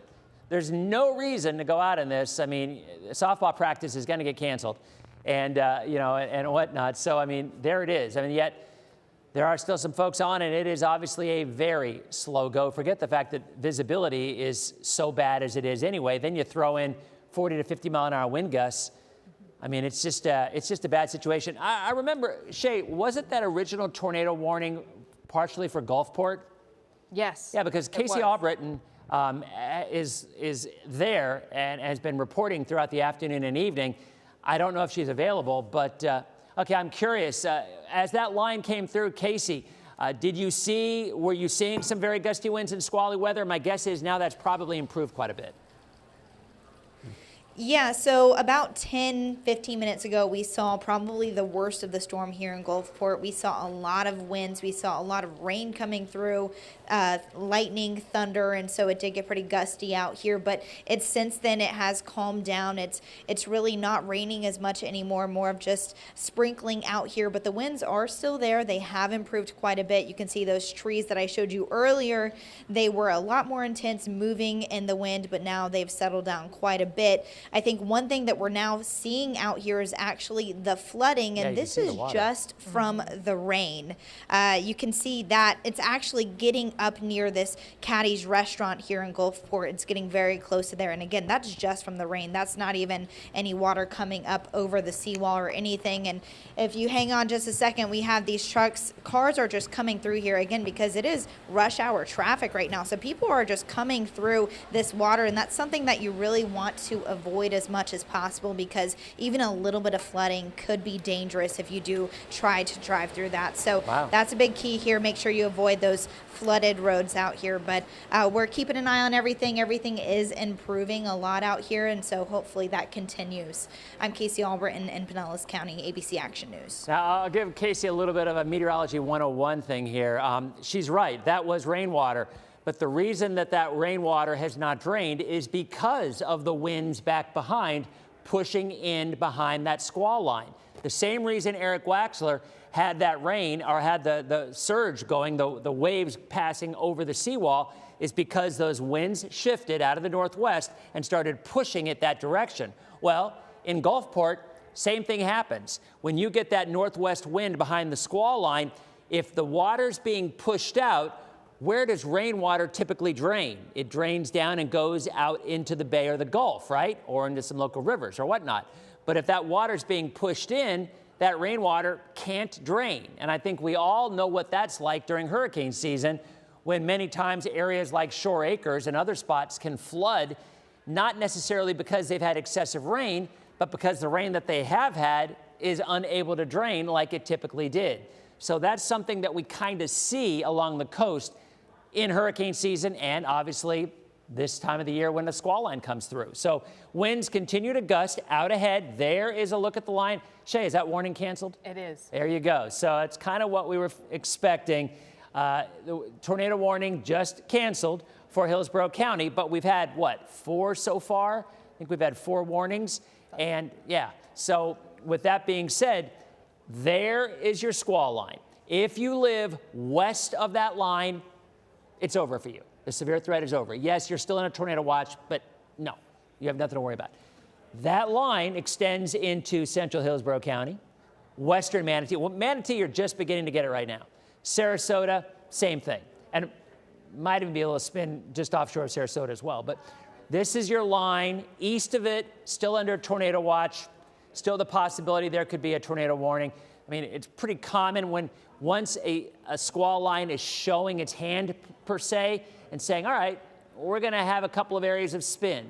A lot of times you'll see a few more before it's all said and done. Now, quite often, right along the coast is where most of it is, but we're still seeing new development even right now, which is why the entire Bay Area is under that tornado watch. But I'll say it again, if you live anywhere from that line west, that part of the storm is over for you. Still gonna be some winds and some rain, still raining, but the severe threat is no longer an issue. Then your attention turns to coastal flooding. Not rainwater, coastal flooding pushed in at high tide, especially because of that wind coming in off the Gulf. Coastal flood warning. These are the estimated areas of water rise. This is lower than last month, but still is some water rise. And we talked about this after the last storm. I mean, I get it, because where the direction your home is facing is everything when it comes to this kind of setup. Anytime you get winds coming in from whatever direction, if your home is facing that direction, then you're more likely to have water. If your home is facing another direction from opposite of the winds, then you're probably not going to get it. So that's why there is no easy answer. Am I going to flood here? Am I going to flood there? It just really completely depends on where your home is located, whether it's on the bay or whether it's on the Gulf. But these are your high tides, all right? And that is when we're most concerned, because the winds have shifted by then. They're shifted now, for that matter, along the coast. And as you approach your next high tide, which happens to be one of the highest tides of the month, that's the bad news, because any kind of water rise will just be accentuated because you're already higher than average, and then you throw in a water rise from a pretty strong cold front and strong northwest winds behind it. So 2 to 4 feet northern counties, 2 to 3 feet central counties, and down south, coastal flood warning remains in effect through high tide. So there's your line. Obviously, if you're living west of this, you got nothing to worry about. But if you're along that front, so that means Polk County, you're going to be seeing this over the next hour. Is it possible? I mean, you've still got Hillsboro County.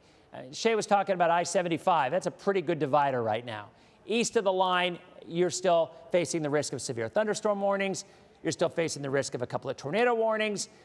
Regardless of whether you have a warning or not, this is the time frame we've been saying for days. 20, 25 minutes of rough weather. Gusty winds, torrential downpours, possibility of a tornado. Once, and that's at the leading edge, right? The leading edge, 20 to 25 minutes. Once that passes through, it rains for another couple hours, still breezy, but no severe weather whatsoever, all right? So you can see out ahead of it, there are severe thunderstorm warnings heading to Orlando.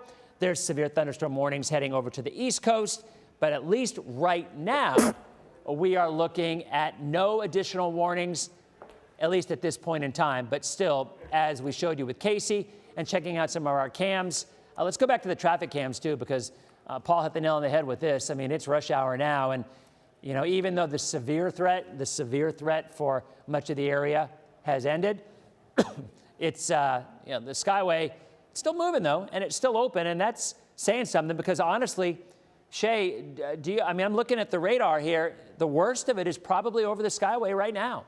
Yeah, let's check some of the rainfall, the intensity of it. And it looks like it's coming down. I mean, we've certainly seen higher, but anywhere from about a half an inch per hour to a little over 2 inches per hour. So it is coming down at a decent rate in pockets. But again, that's also why you were saying that this is going to move through pretty quickly. You're not going to get that level of intense rain for a long duration of time. So as we zoom back out here, you can see how much of the area is still is behind this stronger line of storms versus how much is ahead of it. And I'd say we're at least 50% through this because it is weakening as well as it's moving off to the south and east. As we take a look at the lightning numbers, we're down to 376 in the last 30 minutes. We started out around, 2:30, 3 o'clock with numbers in the 1,200 to 1,300 range. So we are certainly seeing this whole line weakening. And although it does still have the potential for severe storms, it's not nearly as intense as it was at one point earlier today. So looking back over Tampa Bay, you can see we do no longer have any active warnings, but if you're anywhere from 301 on south through I-75 heading down toward Riverview, you're still going to see some of this very intense rain and the strong winds that go along with it. We were looking at the wind shifting direction, so just so you can see, we've had those gusts into the 35 to 45 mile per hour range for quite some time today, and now it looks like, we do have a confirmed thunderstorm wind gust in Gulfport at 63 miles per hour. So not necessarily spin, right, but wind gusts at 63. Clam Bayou. And Shay, also, the one thing I was pointing out as well, in addition to that wind gust, look at that cell that's offshore of Sarasota. That definitely looks like it's showing a little more rotation than many of the others have so far. So I definitely think areas around Sarasota, maybe Siesta Key, I mean, they could see a warning out of this because the Weather Service is usually pretty bullish on issuing warnings that are water spouts. It's around the Siesta Key area, yeah. Here's a look at Siesta Key, actually. Great shot. And again, the wind's out ahead of it. It's not quite there yet, but I would say probably in about 10, 15 minutes it will be. That area, that track that looks like it's, I don't know, maybe 10, 15 miles offshore. If we go back to Max 1 and show you what we're talking about here. So you've got two areas that are kind of honing in on western Sarasota County. See it right here. So there's the one, all right? There's the one. And that one looks a little bit more impressive than this one does. But again, where is it? It's right along the edge of that squall line. So if that line has passed you, it's over for you. The severe threat is over. If that line is approaching you or has yet to come, then you still are under a tornado watch and you face the risk of some severe weather.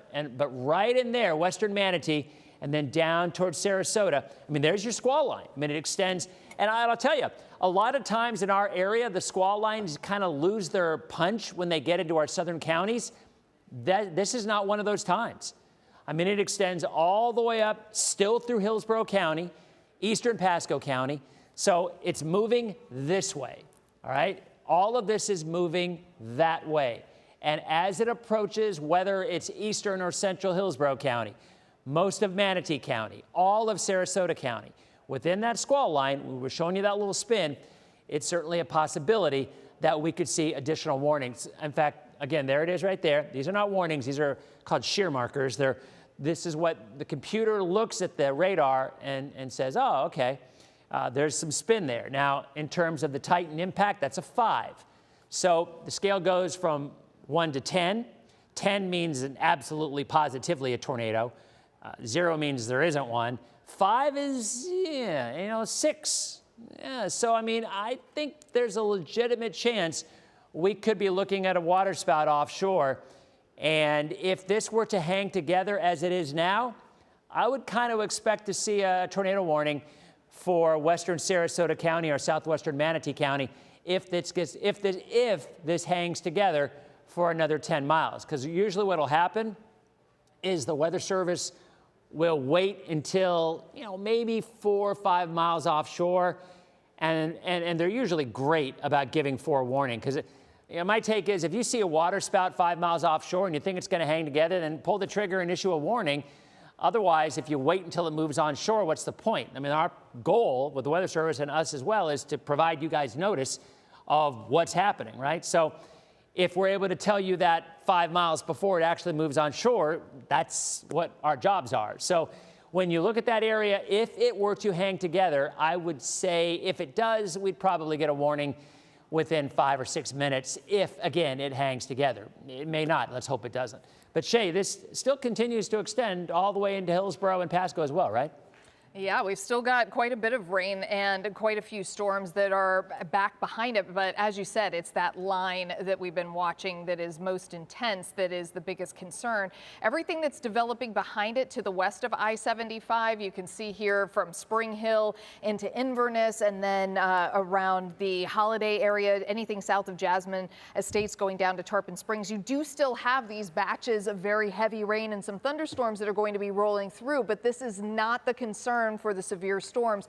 It's what's ahead of it. And again, most of it to the east of I-75 now and passing through Zephyr Hills. So if you're in the Zephyr Hills area, conditions should start improving. We've also noticed a really big shift in the winds behind this. So we've had those 35 to 45 mile per hour gusts for much of the day.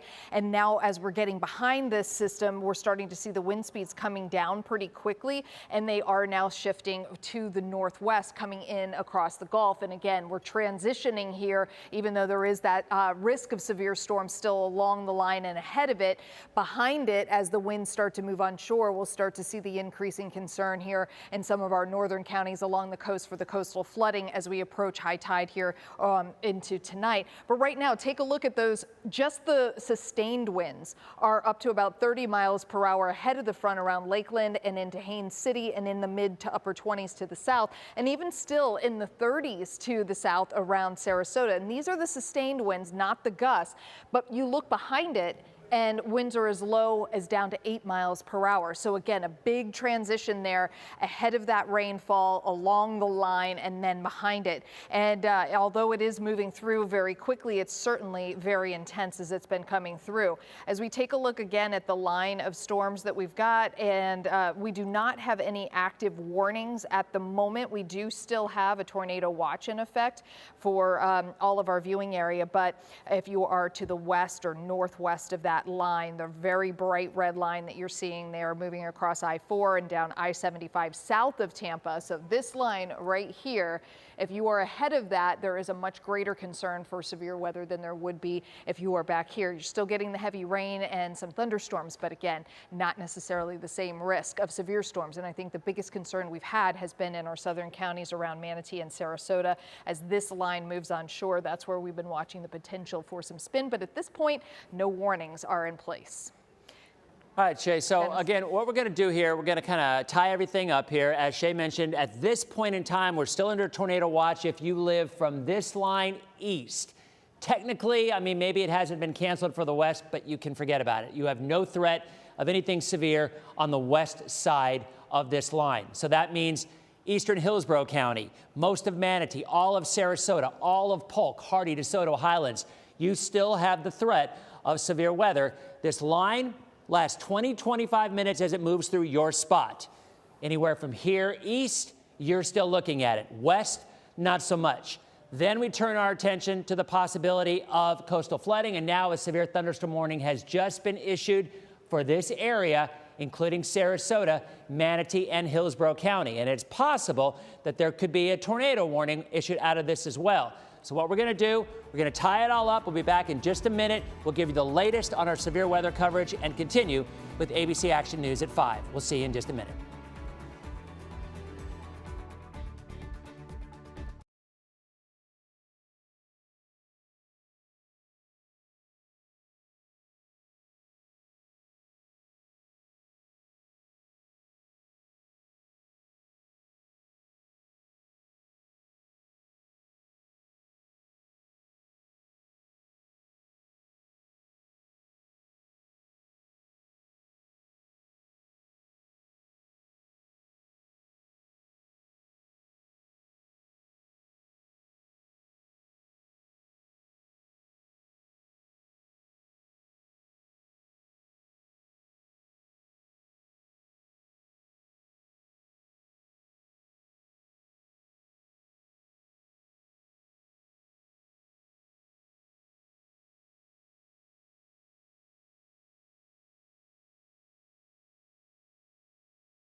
Live from Tampa Bay streaming news leader, this is ABC Action News, taking action for you. Right now at 5 tonight, we're tracking that severe weather moving right through the Tampa Bay area. Tornado watches in effect right now. And tornadoes hit the Panhandle earlier today. Governor Ron DeSantis declared a state of emergency for 49 counties, including the entire Tampa Bay area. All right, we have teams spread out all over the Tampa Bay area tonight. Chief Meteorologist Denis Phillips here in the studio to walk you through the storm, the timing, and what is supposed to happen next. And that is where we do begin, right at the top here at 5. This major winter system that blew across the United States is now here. Thank you for being with us. I'm Paul LeGrone. And I'm Lauren St. Germain. Let's start with Chief Meteorologist Denis Phillips. Denis, you've been tracking this all afternoon, the past 2 hours. You've been on. So where are we standing right now? Well, we have a new warning in effect, severe thunderstorm warning. Shay has been tracking this as well, but this is your squall line, okay? And that line moved through our coastal areas with tornado warnings in Palm Harbor, in Tarpon Springs. We've had tornado warnings from Gulfport. We've had tornado warnings in Hillsboro County for Tampa. At this point, anywhere east of this line is still under tornado watch. If you live west of this line, the threat has ended, all right? Now, there's still some storms out there, and we'll keep our eyes on them because you never say never in weather in the Bay Area. But at this point in time, it's at the line and east. So what does that mean? 20-25 minutes when it arrives in your area of very gusty winds, 40 to 55 miles an hour, maybe a little higher. All right, heavy rain, lots of lightning, although the lightning is beginning to wane now, and the threat of an isolated tornado, which we've had at least 3 or 4 show up on radar. At this point, have not seen any confirmation that they actually made it down to the ground. So that's phase 1, if you will. The second is coastal flooding. And coastal flooding is one of those issues that it's really tricky to determine exactly where and when for people because it all depends on where their home is located. But because the front has moved through our coastal areas, the winds have shifted to the northwest and water is already being pushed up. We're already at a high tide of nearly 3 feet tonight. So you're already starting with more water than you would on any given time, right? Then when you approach high tide, along with that water being pushed in, that's when we would expect some coastal flooding. How much? 2 to 3 feet expected. Worst case scenario, Pinellas, Hillsboro, Manatee, Sarasota. Maybe as high as 3 to 4 feet as you go farther to the north from Spring Hill up towards Citrus County. It will not be as bad as it was a month ago, but there will still be areas that are going to flood.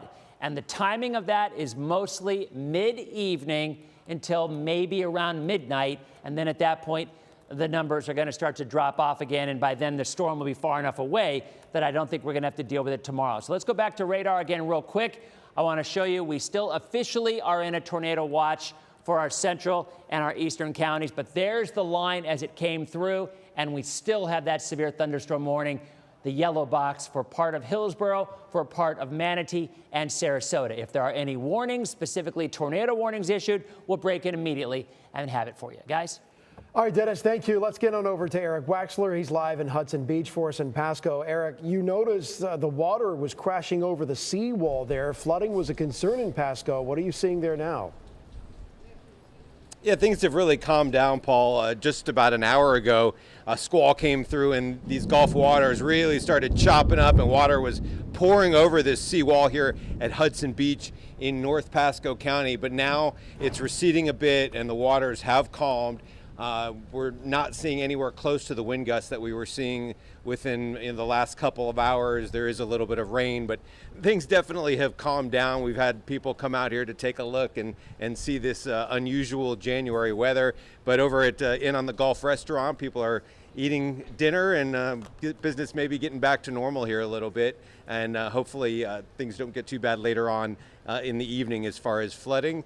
But right now it's an ominous but beautiful sight here in Hudson Beach as we deal with this unusual weather here in January. In Hudson Beach, I'm Eric Waxler, ABC Action News. Back to you. You said it, Eric. January. What a surreal feeling right now. Here's a live look outside the Gandy Bridge. If you know Tampa Bay, you know. You work your way south. It's Courtney Campbell to the north, Howard Franklin right there in the middle, and the Gandys there on the south end of the bay. It's nasty out there. Traffic is lighter, I would imagine, for a typical 5 o'clock rush hour on this Tuesday afternoon. So perhaps people holding tight, Tampa Bay, as you wait for this system to pass through. And good news that none of the bridges actually shut down this afternoon, so that's very good news there. We do want to talk to you a little bit about some power outages that we're seeing right now. We are seeing a considerable amount. In Pinellas, about 10,000 people out of power, several up in the Palm Harbor area, and in Hillsboro, it's sitting at about 6,000 right now, mainly around the Lutz area on the west side of 41, up in Pasco, about 5,000 out there. Just get through the next couple hours, you'll be all right. Meanwhile, in Pinellas County, we're seeing power outages, about 3,000 folks in Palm Harbor, 3,000 customers without power around Indian Shores. Right now, the Pinellas County coastal communities, they are preparing for any impacts that could come from the storm. Some areas have already flooded a handful of times already in the past year. Unfortunately, and last year as well. ABC Action News reporter Casey Albritton joins us now live from Gulfport. Casey, you spoke with people who are really not taking any chances with this storm.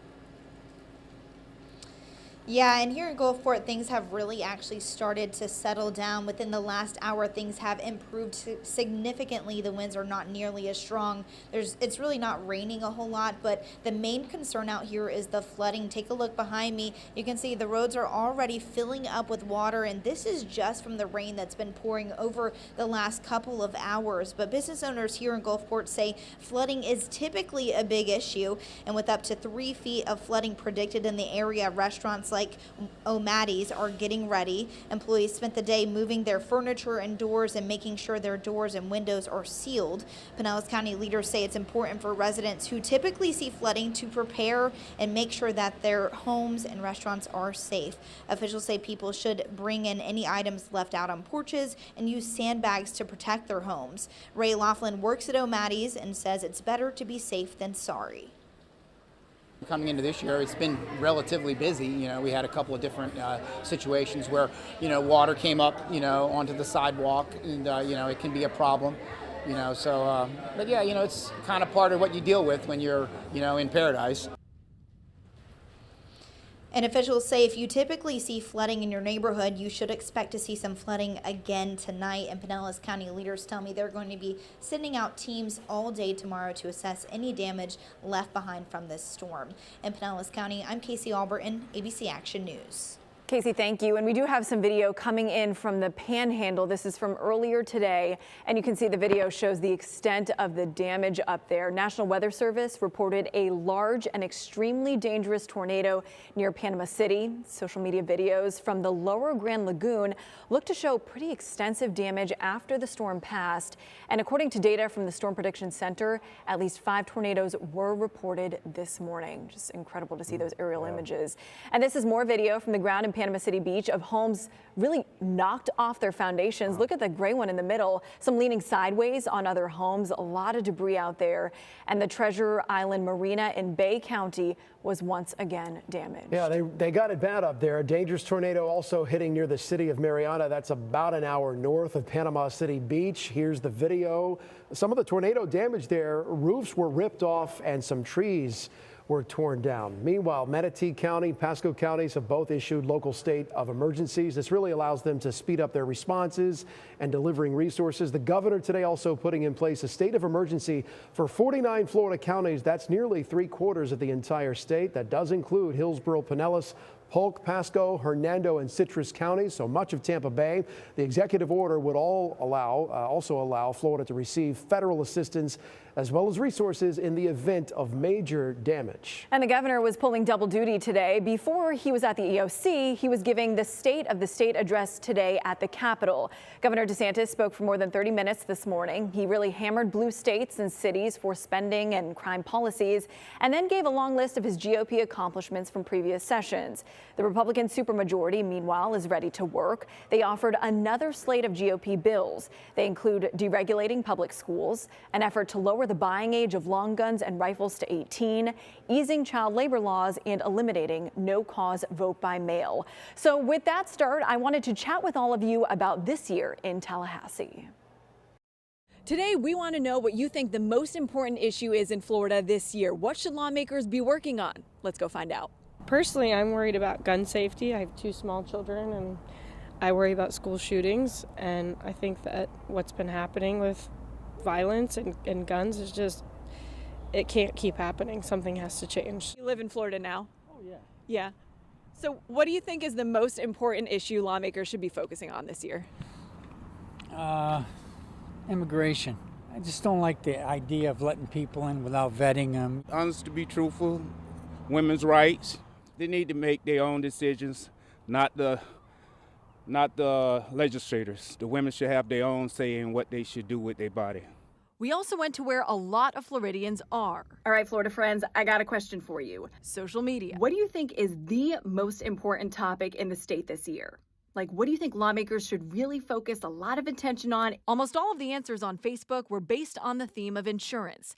Michael saying cost of insurance, both homeowners and auto. The increases we saw in 2023 cannot happen again in 2024.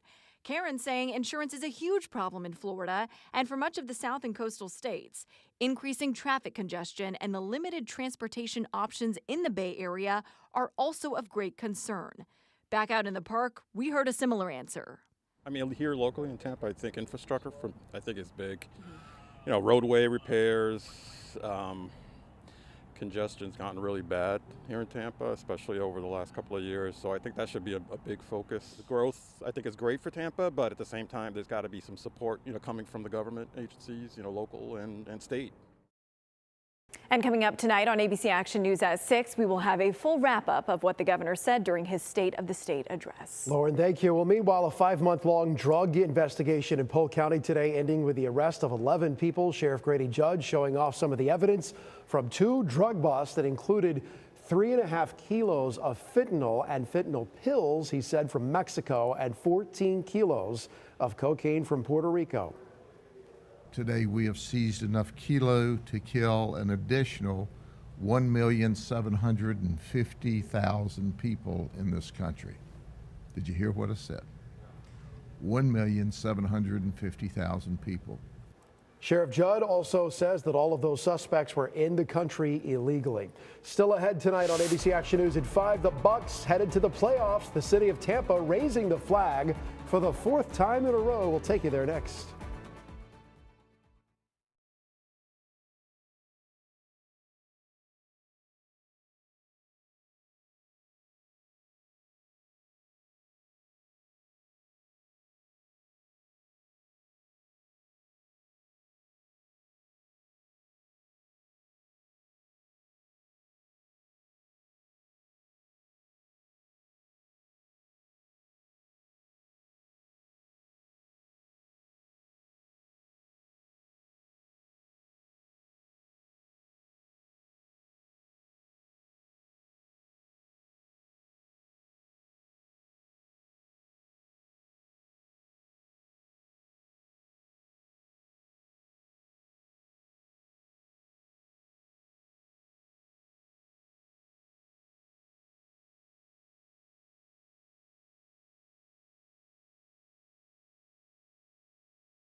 We're back here at 5 with a live picture of Siesta Key. Severe weather is starting to hit this part of Sarasota County right now. You can see a lot of rain and the camera's kind of shaky a bit. We'll check in with Dennis with the latest forecast in just a few minutes. And we turn now to a few other stories making headlines today. Walt Disney World is bringing back some pre-pandemic perks. Starting today, most guests at the Florida resort will not need park reservations. Also, hopping between parks during the day can now happen at any time. During the pandemic, guests had to wait until 2 p.m. to use the park hopper. The Disney dining plan has returned as well. And today, the city of Tampa raised the flags on City Hall by dropping a giant banner to celebrate the Tampa Bay Buccaneers going to the playoffs. Yeah, they went big. This is the 14th time, by the way, if you're keeping score at home, that the Bucs have reached the playoffs throughout the franchise history. It's actually the 4th time in a row, too. Today, Tampa Mayor Jane Castor there at City Hall telling us that when the Bucs do good, Tampa does good. But you look at the economic bottom line, not just the revenue that it brings in, but the attention that it brings worldwide to people that don't know how wonderful the Tampa Bay area is. So it really is invaluable. And it all comes down to Monday night, Tampa Bay facing Philadelphia. Kickoff set for 8:15 right here on ABC Action News. Be sure to catch our live special pregame coverage, the ABC Action News Red Zone. It's all going to happen at 7 o'clock Monday night. Looking forward to that. Back to our storm coverage now. Earlier today, I was out at the Courtney Campbell Causeway area, and you can see the waves were crashing against the walking path right there. That's the walking path along the Courtney Campbell Causeway. We were standing there clearly a little too close to the waves, got absolutely soaked, but that's fine. All right, let's check back in with Chief Meteorologist Denis Phillips. Dennis, it's always crazy to see when the waves crash onto something that they're usually just not even near. Yeah, it was a rough day. I mean, it was. We've had several tornado warnings, but at this point, I've yet to hear any reports of damage. We've talked about power outages. At one point, we had about 10,000 people without power. So this has certainly packed a punch. It's a cold front. And, you know, 2 or 3 times a year, we get cold fronts like this, and it's not uncommon to have power outages and lightning and the possibility of a couple of tornadoes. What's a little bit different about this go around is what's behind this, because when you have strong west winds at a high tide, you could see coastal flooding, and that's something we'll talk about in just a minute. We're still looking at some rotation down in Sarasota County. So there's your squall line right there. So if you live east of that squall line, Polk County, most of Manatee, most of Sarasota, Hardy, DeSoto Highlands, you're still looking at the risk of severe weather. And when I say severe weather, we mean winds greater than 50 miles an hour and possibility of a tornado. If you live west, in spite of the fact that there's a lot of rain, everything is stabilized because the front has gone through. And that's what happens when the winds come around and we start to see some water rise. We're already seeing it. Eric Waxler was live in Hudson Beach. He was showing the water rising. Casey was in Gulfport. That too has had some water rise. And that's going to continue for the next 5-6 hours. So there's the spin that we're talking about. The Weather Service is saying right now they're looking at more straight line winds. In other words, the winds that come with a front that don't cause rotation. But it's certainly not out of the possibility that they could warn, if there's enough spin, that this becomes a tornado warning. And right now the yellow box is a severe thunderstorm warning. So that means 60-mile-an-hour winds and the possibility of a tornado in all of Sarasota and Manatee and even southeastern Hillsboro County as well. But at this point, at least the tornado warnings have taken a break. We've had 3 or 4, maybe as much as 5 over the last couple of hours. And extending north, the rains are still falling, but the severe threat has ended. Although where that squall line extends north, there's another tornado warning over on the East Coast. Temperatures behind the front, we're in the 50s. Out ahead of the front, we're up near 80 degrees. So where do you think your cold front is, right? Right there. And that's why that severe threat has ended for areas to the west. Let's go ahead and take this full. You take a look at what's going on across the area. There is a look at our satellite picture, and the yellow boxes are severe thunderstorm warnings. The red boxes are tornado warnings. Again, a watch means all the ingredients are out there, but it isn't happening, which is why we had a tornado watch earlier on. A warning means it is happening right now. So let's look at Futurecast. Takes us through 6 o'clock. There's your line. Some light rain and moderate rain back behind it, but nothing severe. As we go to 8 o'clock, it's over, all right? So at least round 1, which would be the threat of severe weather or tornadoes, gusty winds. The water rise pops up behind this, And that is going to be a concern for coastal areas, whether it's the Bay or whether it's the Gulf at high tide, which comes up later on this evening. Tomorrow, it's over. Sunny skies. Nice day. Temperatures cooler behind the front. It's still a little breezy with highs in the 60s, but still a nice day. Thursday night into Friday, we do it all over again. Yeah, this is El Nino. I mean, you get it. We've been talking about this for 5 months. It was very obvious we were still going to have an El Nino into the winter. And when the winter in the south is in El Nino, we get a lot of storms and we get a lot of rain. Now, I don't think Friday into Saturday will be as strong as this one was, but we're still going to see the threat of rain. Warm front comes through Thursday night into Friday. Cold front comes through Friday late into early Saturday, bringing us another round of rain and some stronger storms. And then next Tuesday, we do it again, hoping that it doesn't make it here by Monday night for the Bucks game, because that would be the worst. All right, so here's the flood issues that we were talking about, mainly at high tide. Now, it just doesn't turn on and all of a sudden you get flooding. The water rises, right, from its current point to the high tide point, which is one of the highest tides of the month. That's the downside here. So the reason we're a little more concerned about these totals, not as high as last month, but still high enough to cause some issues in flood-prone areas. When you approach these numbers, wherever you live, if you live on these spots, that is the next high tide for your area. Rainfall, tomorrow it's gone. Thursday night into Friday, it comes back. Next weather system could linger into early on Saturday.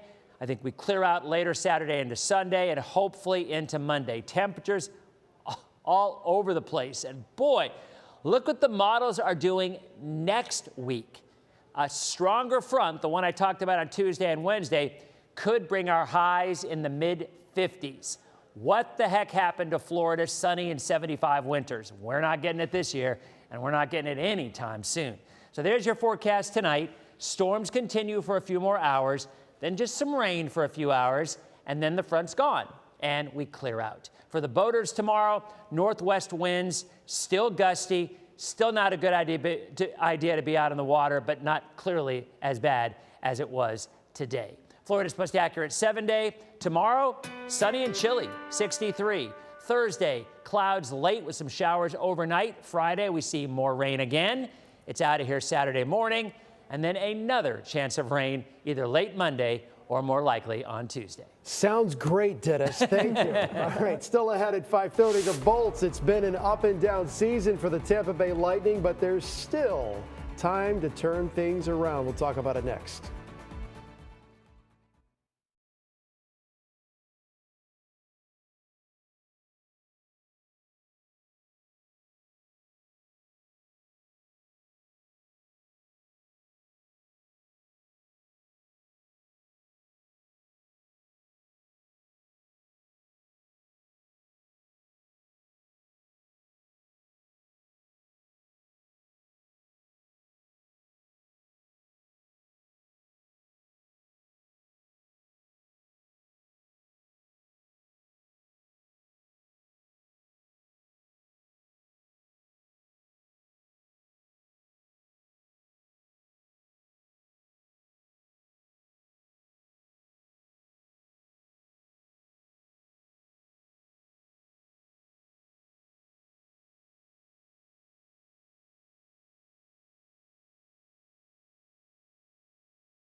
Welcome back. What a day, huh? Well, in Pasco County, they're thinking of extending scallop season this coming summer. Something else to think about other than the weather. Nice right? to look forward to the summer, yeah. So Pasco County wants to extend it from July 10th to August 18th. It would be a 40-day season. You can attend a virtual public workshop tonight coming up in about 30 minutes. It's at 6 o'clock to give your opinion.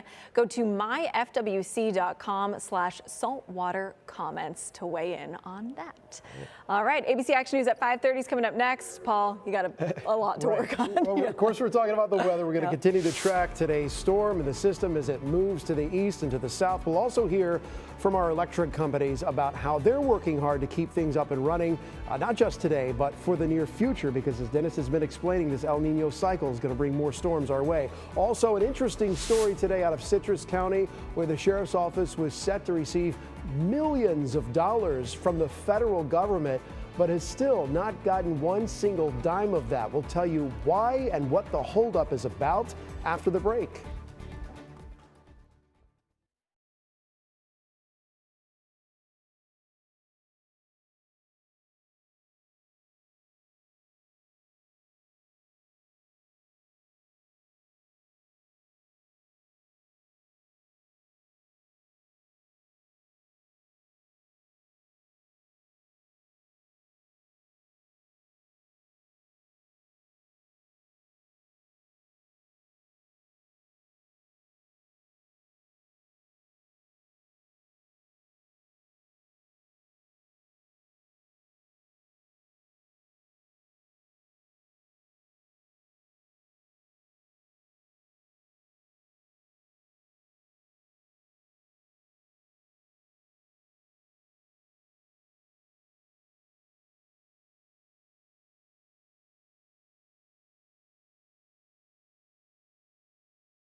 Right now at 5:30, the storm has rolled through, leaving some flooding in its wake. This is footage just in from Gulfport in Pinellas County tonight. You can see the water there in the street. We'll explain that next. Plus, in Hernando County tonight, this was the scene just a couple of hours ago. You can see the water thrashing over a wall there. Last we heard from our Eric Waxler on scene is that things have settled up a bit there, but flooding does remain a concern. Good evening, everyone. It's 5:30. I'm Paul Legrone. Severe weather hitting Tampa Bay today. We've been walking you through it every step of the way. It rolled through our coast. It's now moving inland. So let's go ahead and bring in the expert here, Chief Meteorologist Denis Phillips. And as we look at this, I mean, it looks like the blade of a knife just moving through. This thing was a quick mover, Dennis, still going, but it left a trail trail of warnings in its wake. Yeah, we had 4 or 5 tornado warnings, and we have new severe thunderstorm warnings that have just been issued for inland areas, eastern Manatee, eastern Sarasota, Hardee, and DeSoto counties. So fortunately, that's at least not a tornado warning, but unfortunately, there's still some spin out there. And a severe thunderstorm warning means winds greater than 60 miles an hour. So, you know, whether it's a straight line wind of 60 miles an hour or a tornado of 60 mile an hour winds, does it matter? No, wind is wind, right? So there's a look at the squall line. All right, so if you're just stepping in and you've missed, we've been on the air since 3 o'clock, kind of covering as this goes through. In spite of all of this that you see on radar, there is the only threat right along that squall line. That is the leading edge. And we've been saying this for a few days. Expect 20 minutes, 25 minutes of rough weather. Once it moves through, the winds subside, the rain continues, but the severe threat is over. So from this line west, the severe threat is over. From this line east, there is still severe thunderstorm possibilities and even the possibility of a tornado warning. I mean, there's a lot of spin that's been going on down south in Sarasota County. There's a little spin going on right now. So still, we'll watch it closely, but as this continues to move away, it's going to take the severe threat along with it. We've had wind gusts 55, 65 miles an hour as this comes through in Manatee County. Behind it, when the winds shift, and they already have, the water begins to rise. Temperatures now 50s up north, near 80 down south. So that water rise is our next big concern. We're already getting reports of water over seawalls in Pasco County, in Newport Richey. We're getting reports of water approaching the seawall in Pinellas County, and we're still a few hours away from high tide. So for the next few hours, if you live inland, there's where the line is. It continues to move east. It takes the severe threat along with it. Again, if you live west of that line, you've got nothing to worry about for severe threat. The only issue with coastal flooding, it is not rainwater. It is Gulf water. So that means tomorrow it'll be over, will be sunny. But tonight, with that wind pushing the water in, there will be the possibility of coastal flooding in areas at high tide, which is between about 8 o'clock and 11 o'clock later on tonight. And you know what? We got more rain coming in Friday and into the weekend. We'll talk about that coming up in a couple of minutes. A lot of moving parts, Dennis. Thank you, sir. Well, with wind, as you've been pointing out, Dennis, playing a major role in the damage that we've seen, our major electric companies standing ready tonight to respond to any bad weather that hits the area right down the line here. Mary O'Connell tonight taking a closer look at what customers should keep in mind and how companies plan to handle not just this storm, but the next one. As this storm rolls through the Tampa Bay area, utility companies are prepared for whatever Mother Nature sends our way. Earlier Tuesday, St. Pete police shared this video of crews trimming trees ahead of the bad weather. Tico tells me they have additional staff on hand and others on standby to respond as appropriate, while Florida Power and Light reminds customers to keep safety top of mind and to stay away from downed power lines. We understand that storms are increasing, in severity, but also in frequency. And so we need to make sure as a company that we are taking actions now to address and to combat those storms. Audrey Stasko with Duke Energy tells me some of the things they're doing throughout the year include undergrounding poles and upgrading poles from wood to concrete. We're installing innovative technology like self-healing technology that can automatically detect and reroute power. We're also doing vegetation management, which is trimming trees and trimming things that could cause outages. Tico says they drill and practice their storm response multiple times per year. Small steps to help stay on top of any threat of severe weather. In Tampa, Mary O'Connell, ABC Action News. Mary, thank you. Shifting our focus now from the weather to lawmakers in Tallahassee. They kicked off the 2024 legislative session today. It will no doubt be a busy 2 months as we go live here tonight to our Capitol reporter, Forrest Saunders, standing by at the Emergency Operations Center in Tallahassee. Forrest, it was a double story up there today. You endured not only the storm up there in the Panhandle, but a flurry of activity in the State House. Day one today of this legislative session, more than 1,000 new bills on the table. What are some of the major priorities this year that this Republican supermajority is aiming to push through? Well, Paul, I'll try and be as succinct as I can because that obviously depends on who you ask. If you go over to the Senate chamber, Senate President Kathleen Passidomo has one really big goal, which is to get approval of her Live Healthy plan. What this would essentially do is increase access to free clinics in the state of Florida and also bring in more physicians and other healthcare workers because she believes that is the key to helping this access of care problem in the Sunshine State. She does have some critics out there who say, no, what you need to do is expand Medicaid. She made that very clear. She does not want to expand Medicaid in this upcoming legislative session. She said that very clearly. So obviously that is a big goal for Democrats. Doesn't sound like that's going to happen. We'll talk more about that in a bit. But over on the House side of things, you've got House Speaker Paul Renner, who's proposed a number of different policies that include social media reform. He wants to make sure that there is age verification for minors and that kids are prevented from viewing some of that nasty stuff that can be out there on social media. He also wants more energy independence for the state of Florida. And we're going to hear more about his policy goals over the next couple of days as we get deeper into session. And then you've got some of those bills out there from the members that are driving controversy already. That is weakening Florida's child labor laws for 16 and 17-year-olds. There's a policy out there that would lower the purchase age for long guns and rifles back down to 18. You might remember some of those reforms went in place after Parkland. There are several other bills out there, but these are all things that we're going to keep watching and monitoring as we move on down the line here in the next 60 days of session. Yeah, well, Forrest, you mentioned the Democrats. They know where they stand when it comes to the power structure of Tallahassee currently. What are they hoping, though, to accomplish over the next few months and ease, if that is even possible, given their current status as a minority party there in Tallahassee? Yeah, I mean, you've got supermajorities in both chambers, and so Democrats have read the cards. They know where things stand. They're really hoping to change the dynamics here in the state capitol during the 2024 election cycle. But for now, obviously, they are set with the seats that they have.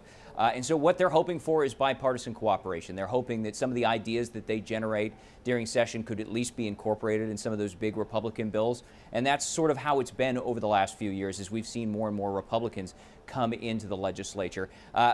Specifically, some of the things that they want to see done, we mentioned the expansion of Medicaid. They think that's a very important one. Doesn't sound like that's going to happen, but that is something they're going to be advocating for. They also want to see more of a hands-on approach from the state when it comes to reducing those premium costs for consumers when it comes to property insurance. That is another thing that we don't expect the legislature to approve because really Republicans have been believing that the market will basically fix itself after these major reforms that they've made on litigation and trying to tamp down some of the other things that are out there. But Democrats realize they have a situation where they don't have a whole lot of power, but they do have the ability to advocate for things. And that's one thing that we have seen over these last few years is that they will come out and advocate for these things, even if it doesn't get across the finish line. At least they can tell voters that they are interested in doing these reforms if more Democrats find themselves in Tallahassee. Well, the legislative session already off to a stormy start, both literally and figuratively. For Saunders live at the Emergency Operations Center in Tallahassee. Forrest, many thanks. Covering Citrus County now, the Sheriff's Office continues to wait for more than $5 million in federal grant money that was awarded to them back in November. They say this funding is really critical for days like today where those water rescues could be necessary. Tonight, ABC Action News reporter J.D. Williams taking a closer look at what's holding up that money. Day after day, boats move up and down the waters surrounding Citrus County. At locations like McRae's, this is all the bait we get. You'll find just about everything you need. I'm a tour guide. There's a lot of fishing guides that work here. They're all excellent. And that expertise is vitally important for the people who may be unfamiliar with Citrus County's waters. We have people get hurt, killed every year on the water.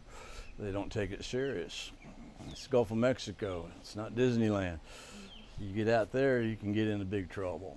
And this right here is Kayla's Coats, where kids can come and borrow a life jacket. It's a personal note to much needed safety measures. It's a program, proactive, pushing boating safety, and the life jacket's important. 6 and under, you gotta wear a life jacket when you're on a boat. All in memory of Kayla Barnes. The 1-year-old died 14 years ago while on the water in Homosassa. Tragedies like Kayla's weigh heavy on the heart of Citrus County Sheriff's Department and Sheriff Mike Prendergast. But when I wake up every single day as the sheriff of Citrus County, I wake up knowing that I am 70 sworn law enforcement officers, including detectives, patrol deputies, and other law enforcement officers, short of what we need to serve the current needs of our population. In November, I talked to the sheriff about a federal grant totaling $5.3 million that would help fill 43 positions, including more than double the current positions for water rescue. Well, unfortunately and very sadly, I'm here to tell you that we have not done a thing to move that COPS grant forward other than submit an extension for another 45 days for the county leadership to sign off on the document accepting the COPS grant. On Tuesday, Citrus County commissioners addressed their concerns with accepting the grant. Sometimes free money doesn't help. There's a cost to it, and I'm just not going to support this. Commissioners worry that while the $5.3 million will help secure more positions, the county will have to match about 60%. I disagree with pulling the money out of reserves. And with no consensus between the board members, they decided to not approve a match for the grant, leaving that $5.3 million from the Department of Justice behind. In Citrus County, Jada Williams, ABC Action News. Jada, thank you. Getting back to our storm coverage here tonight with a live look here. That's the Gandy Bridge. You got some folks trying to make their ways presumably back home. You can see the camera shaking a bit there, but it does appear to have calmed down just a bit. Dennis, that storm, it was strong. It's almost dinner time. At the risk of sounding like my kids, are we done yet? Well, part of the area, Paul, I think really from Hillsboro County west, yes, but still plenty of heavy rain and the possibility of severe weather and severe thunderstorm warnings for Polk, Hardee, DeSoto, and Highlands. More on that coming up in just a couple of minutes.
And looking outside, yeah, it's still a lot of clouds out there. That's the mainsail, where the worst of the weather has moved through the coast in terms of severe weather, all right? But now we turn our attention watching the water rise and with coastal flooding, and we're going to have to see whether or not this area right here, with the winds coming in behind the front out of the west, pushes water up at high tide. So again, in terms of what we're looking at right there, all right, there is your line, okay? We had 3 or 4 tornado warnings. At this point, I have not seen any confirmed report of damage, but we're getting it. We're working on that. But there's your live area right there. So yellow box, severe thunderstorm watch, or severe thunderstorm warning, rather. 60-mile-an-hour winds, no hail being reported. That's your line. Anything east of that still has the threat, although that threat is beginning to wane. Even though we're still having severe thunderstorm warnings, we're not seeing the rotation that we had earlier. West of it, it's over in terms of any kind of severe threat. It's a squall line. We've been saying this for days. 15, 20, 25 minutes of rough weather. It moves through. The rain lingers. The wind still blows, but the severe threat ends. So right now, the severe threat still in that yellow box from Wauchula back to Arcadia over to Venice. It's now past Sarasota. It's past Siesta Key, Venice, Palmetto, Bradenton, all the way up to Pinellas and Hillsboro County as well. Just moving through areas south of Lakeland and Bartow. So you're right on the fringe. You're getting the squall line. You're having some gusty winds and heavy rains as well. So again, west, rains continue. The severe threat is all the way along through Orlando and over on the East Coast. That is a squall line when it covers the entire state. So this is what we were looking at right now. Where do you think the front is? Take a guess. Right there, right? Warm out ahead of it, cold back behind it. Tomorrow, everybody chills off as we see highs in the 50s and 60s. Right now, Tampa, 63 degrees and cloudy with west winds at 9 miles an hour. Those winds continue to blow out of the west behind the front, and that is why water rise is expected later tonight. It will not be as bad as it was last month, but there will still be water rise in some spots. We're getting reports, especially out of Pasco County, Newport Richey, water already over the seawall in some spots. And as you see there, that's where the tornado warning still along that line. That's out of our viewing area. That's more Orlando, but still, you can see that severe threat continues to the east of the squall line. So for most of us, by 6:37, it's over. The rain continues, west wind, coastal flooding at high tide between around 8 o'clock tonight and midnight, depending on where you live. And tomorrow morning, we wake up to sunny skies. But it's going to be chilly. We're going to start in the 50s, and we're only going to reach the low 60s for high temperatures. Sunny all day. Thursday looks good for the first half of the day. We quickly warm up, though, as a warm front moves through the area, giving us a few showers, and that sets us up, believe it or not, for another round of rain Friday, later into early Saturday. And another still next Tuesday. Classic El Nino stuff. Every 3 or 4 days, you get a front and you get rain chances. So here are the look at the tides. Again, if you live along the coast, these might be some of the tides that could impact you. At high tide is when the water will be highest. And then once the water starts to recede, I think the threat of any kind of surge or coastal flooding tomorrow should pretty much be over. So we're almost through the worst of the severe weather threat. And now we'll look at the water threat tonight for those coastal areas along the bay and along the Gulf. There's Florida's most accurate 7-day, sunny and 63 on Wednesday, 65 on Thursday, dramatically warmer on Friday, and then it rains again. And then rains again next Tuesday, too. Paul? What a cycle, Dennis. Thank you. And still to come, it's been an up and down season for the Tampa Bay Lightning, but there is still some time to turn things around after the break. We'll hear how they plan to do just that, starting with a crucial home stretch over the next 10 days.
Welcome back. Well, we are now officially at that halfway point of the Tampa Bay Lightning season, and they really haven't hit their stride yet. And it's now going to be an uphill battle to get into the playoffs, but there's still time. Tonight, sports anchor Kyle Berger has more of the challenges that lie ahead for the Bolts. The Lightning open a crucial 4-game homestand tonight against the LA Kings. Now the Bolts sit 1 point out of the 8th and final playoff spot in the Eastern Conference. Head coach John Cooper tells me today there's a good vibe in the locker room, even though their record is not where they want it to be. The group, they kind of walk around saying it's, the second half, and it's one of these leagues where it's what have you done for me lately league, and nobody forgets your start if you have a great finish, and I think that's a little bit of the attitude the guys have right now. Cooper says the team needs to do a better job in the defensive zone and keeping the puck out of the net. Tampa Bay ranks 27th out of 32 teams in allowing nearly 3.5 goals per game. Goal scoring hasn't been an issue for us. It's just been the fact that we've been falling behind and then having to chase the game, and something that we're not used to, and we're try and fix here in the second half. They will get some help on the injury front tonight. Defenseman Eric Chernak will be back in the lineup against the Kings after missing the past 3 games. I think we are getting better each game, especially in our D zone. We had to get used to it, the new system, and I think now we are doing a pretty good job. The Lightning have done a good job of defending the home ice this season with an 11-5-3 record, but this LA Kings team boasts the best road record in the NHL. Covering the Lightning at Amalie Arena, Kyle Berger, ABC Action News. Kyle, thank you. Coming up next here on ABC Action News at 6, our storm team coverage continues tonight. We're going to be checking back in with our live crews positioned in Pasco and Pinellas counties. And as we get closer to high tide here tonight, we are seeing how folks are getting ready for any possible flooding. We've got the updated information coming in next at 6.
Live from Tampa Bay streaming news leader, this is ABC Action News, taking action for you. Tonight we are tracking that severe weather, the storms, the wind moving through Tampa Bay. The images coming in. Dozens of counties across the state under a state of emergency. It's 6 o'clock.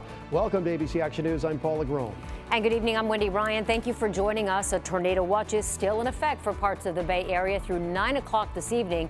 We've seen tornado warnings throughout the afternoon, and our coastal communities now bracing for flooding overnight. Chief Meteorologist Denis Phillips is here and has you covered with the very latest weather updates. Plus this.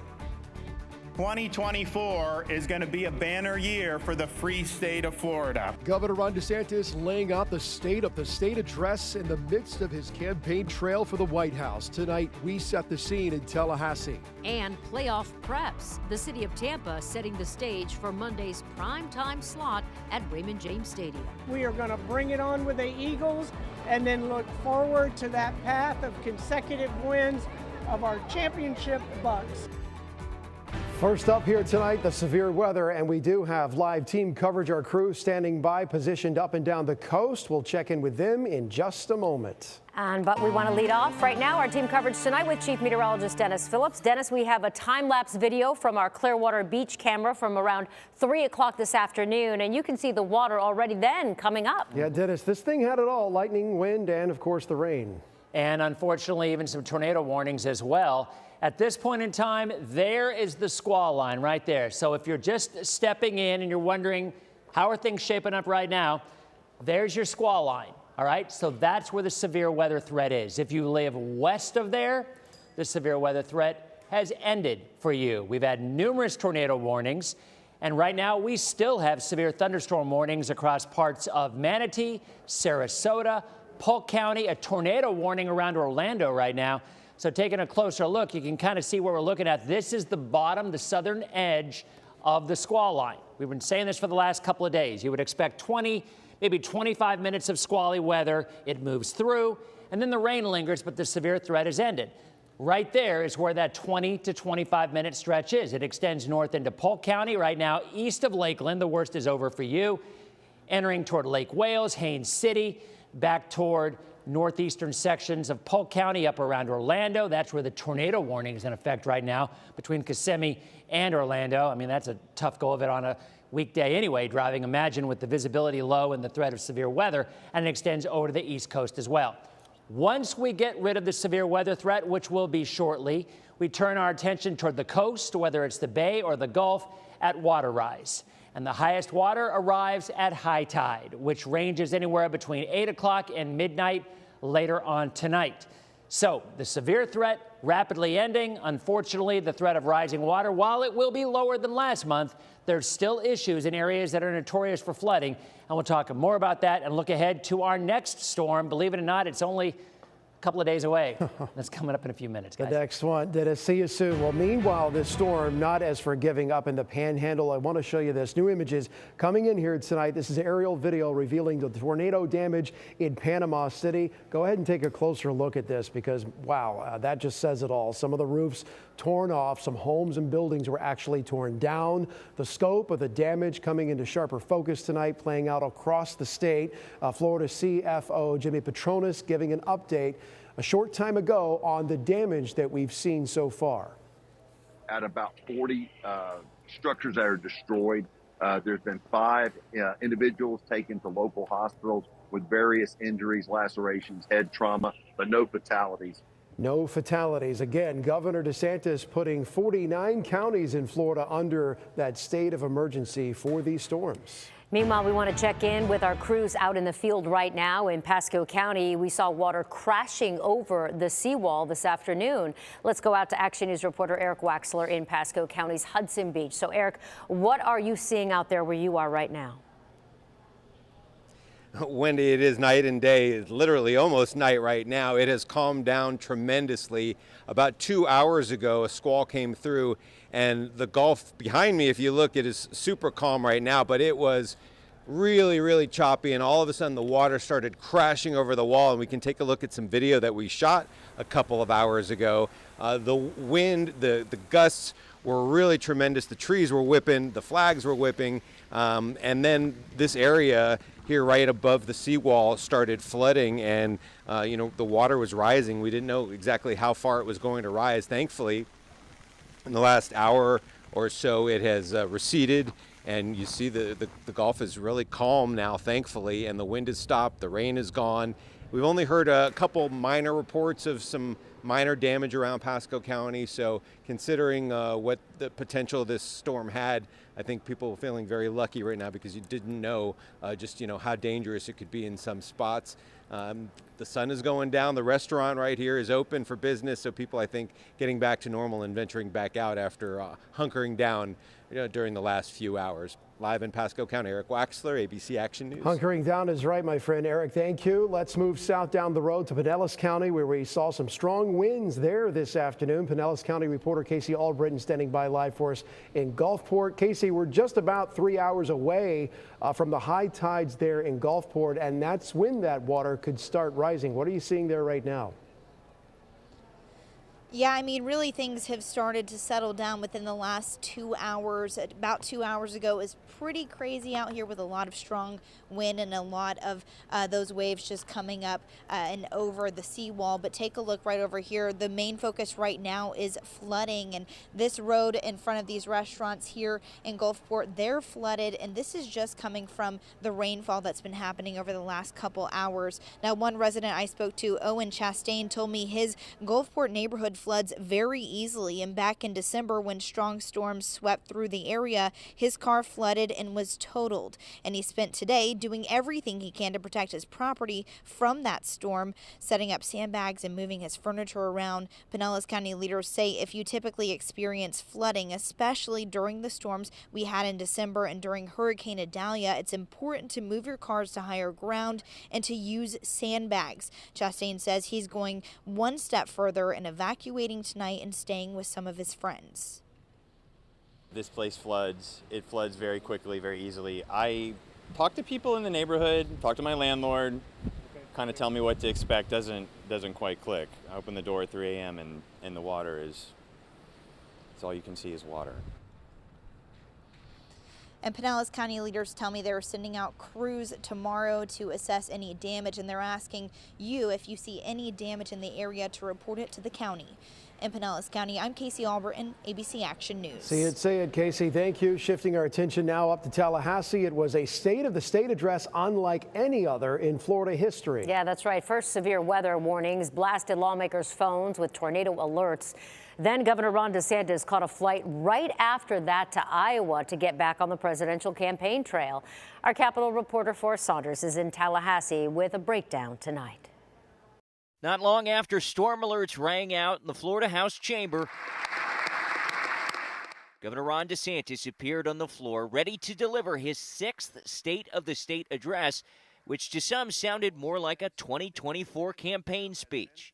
We are, as a country, in the midst of a great upheaval, and we see this throughout the land.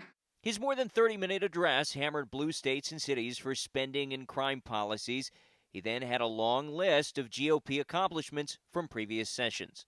So it's not surprising, given this, that we've witnessed and continue to witness a great migration of Americans away from cities and states pursuing these failed policies, with Florida serving as a refuge of freedom and sanity. After, DeSantis broke with tradition, declining to do a press avail and instead held an emergency press conference on severe weather. Kevin's going to remain here for any questions on the events. Thanks. Governor, what's the status of your campaign? Where he again avoided questions before heading out to Iowa for a town hall on Fox News. The Republican supermajority, meanwhile, ready to work, offering another slate of controversial GOP bills, even with Election Day on the horizon. The energy that I'm seeing from my colleagues in the chamber is that there's no hesitation, that they're interested in doing good policy and standing up for their values. Among them, deregulating public schools, an effort to lower the buying age of long guns and rifles to 18, easing child labor laws, and eliminating no-cause vote by mail. When he opened up his remarks, I was wondering, when is he ever going to talk about Florida? Florida Democrats weren't impressed. They bashed Republicans and the governor for paying more attention to politics than, quote, real problems, like affordability, property insurance, and Medicaid expansion. I'd like to focus on what we can do for the state of Florida, not his tired, old, stale ideas. He mentioned COVID, for crying out loud, and masks. Haven't we moved on beyond that? The 60-day regular session comes next for lawmakers as the governor takes his eyes off Florida to focus on Iowa as the caucuses approach. And speaking of the Iowa caucuses, DeSantis is hinging his entire presidential bid likely on a strong second place or upset victory in the Hawkeye state. We'll have to wait and see what happens, but you can bet that he will be spending most of his time there over the next few days until we get the results next Monday. That's the latest out here at the state capitol. I'm Forrest Saunders reporting. Still to come tonight at 6, the postseason preps. The city of Tampa raising that flag for another playoff run. We'll take you there. And later, inflation taking its toll on Tampa Bay's rural communities. The Salvation Army shelter now forced to shut down. How this impacts the small community.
We're back covering the Bucks tonight, and the playoff hype is growing. Here's the moment Tampa City leaders drop the banner at City Hall today. Yeah, the city celebrating the Tampa Bay Buccaneers' 4th consecutive playoff appearance. The Bucks cheerleaders and the mascot were also there to celebrate, and you can see the wind earlier today already becoming a factor at that party there this morning in downtown Tampa. The flags blowing in the wind along with everyone's hair.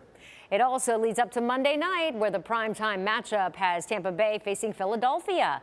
Kickoff is set for 8:15 right here on your ABC Action News station. And be sure to catch our live pregame special, the ABC Action News Red Zone. That's at 7 p.m. All right, back to that severe weather. We weren't the only ones coming in here from coast to coast tonight. Ice and blizzard conditions in the Midwest today.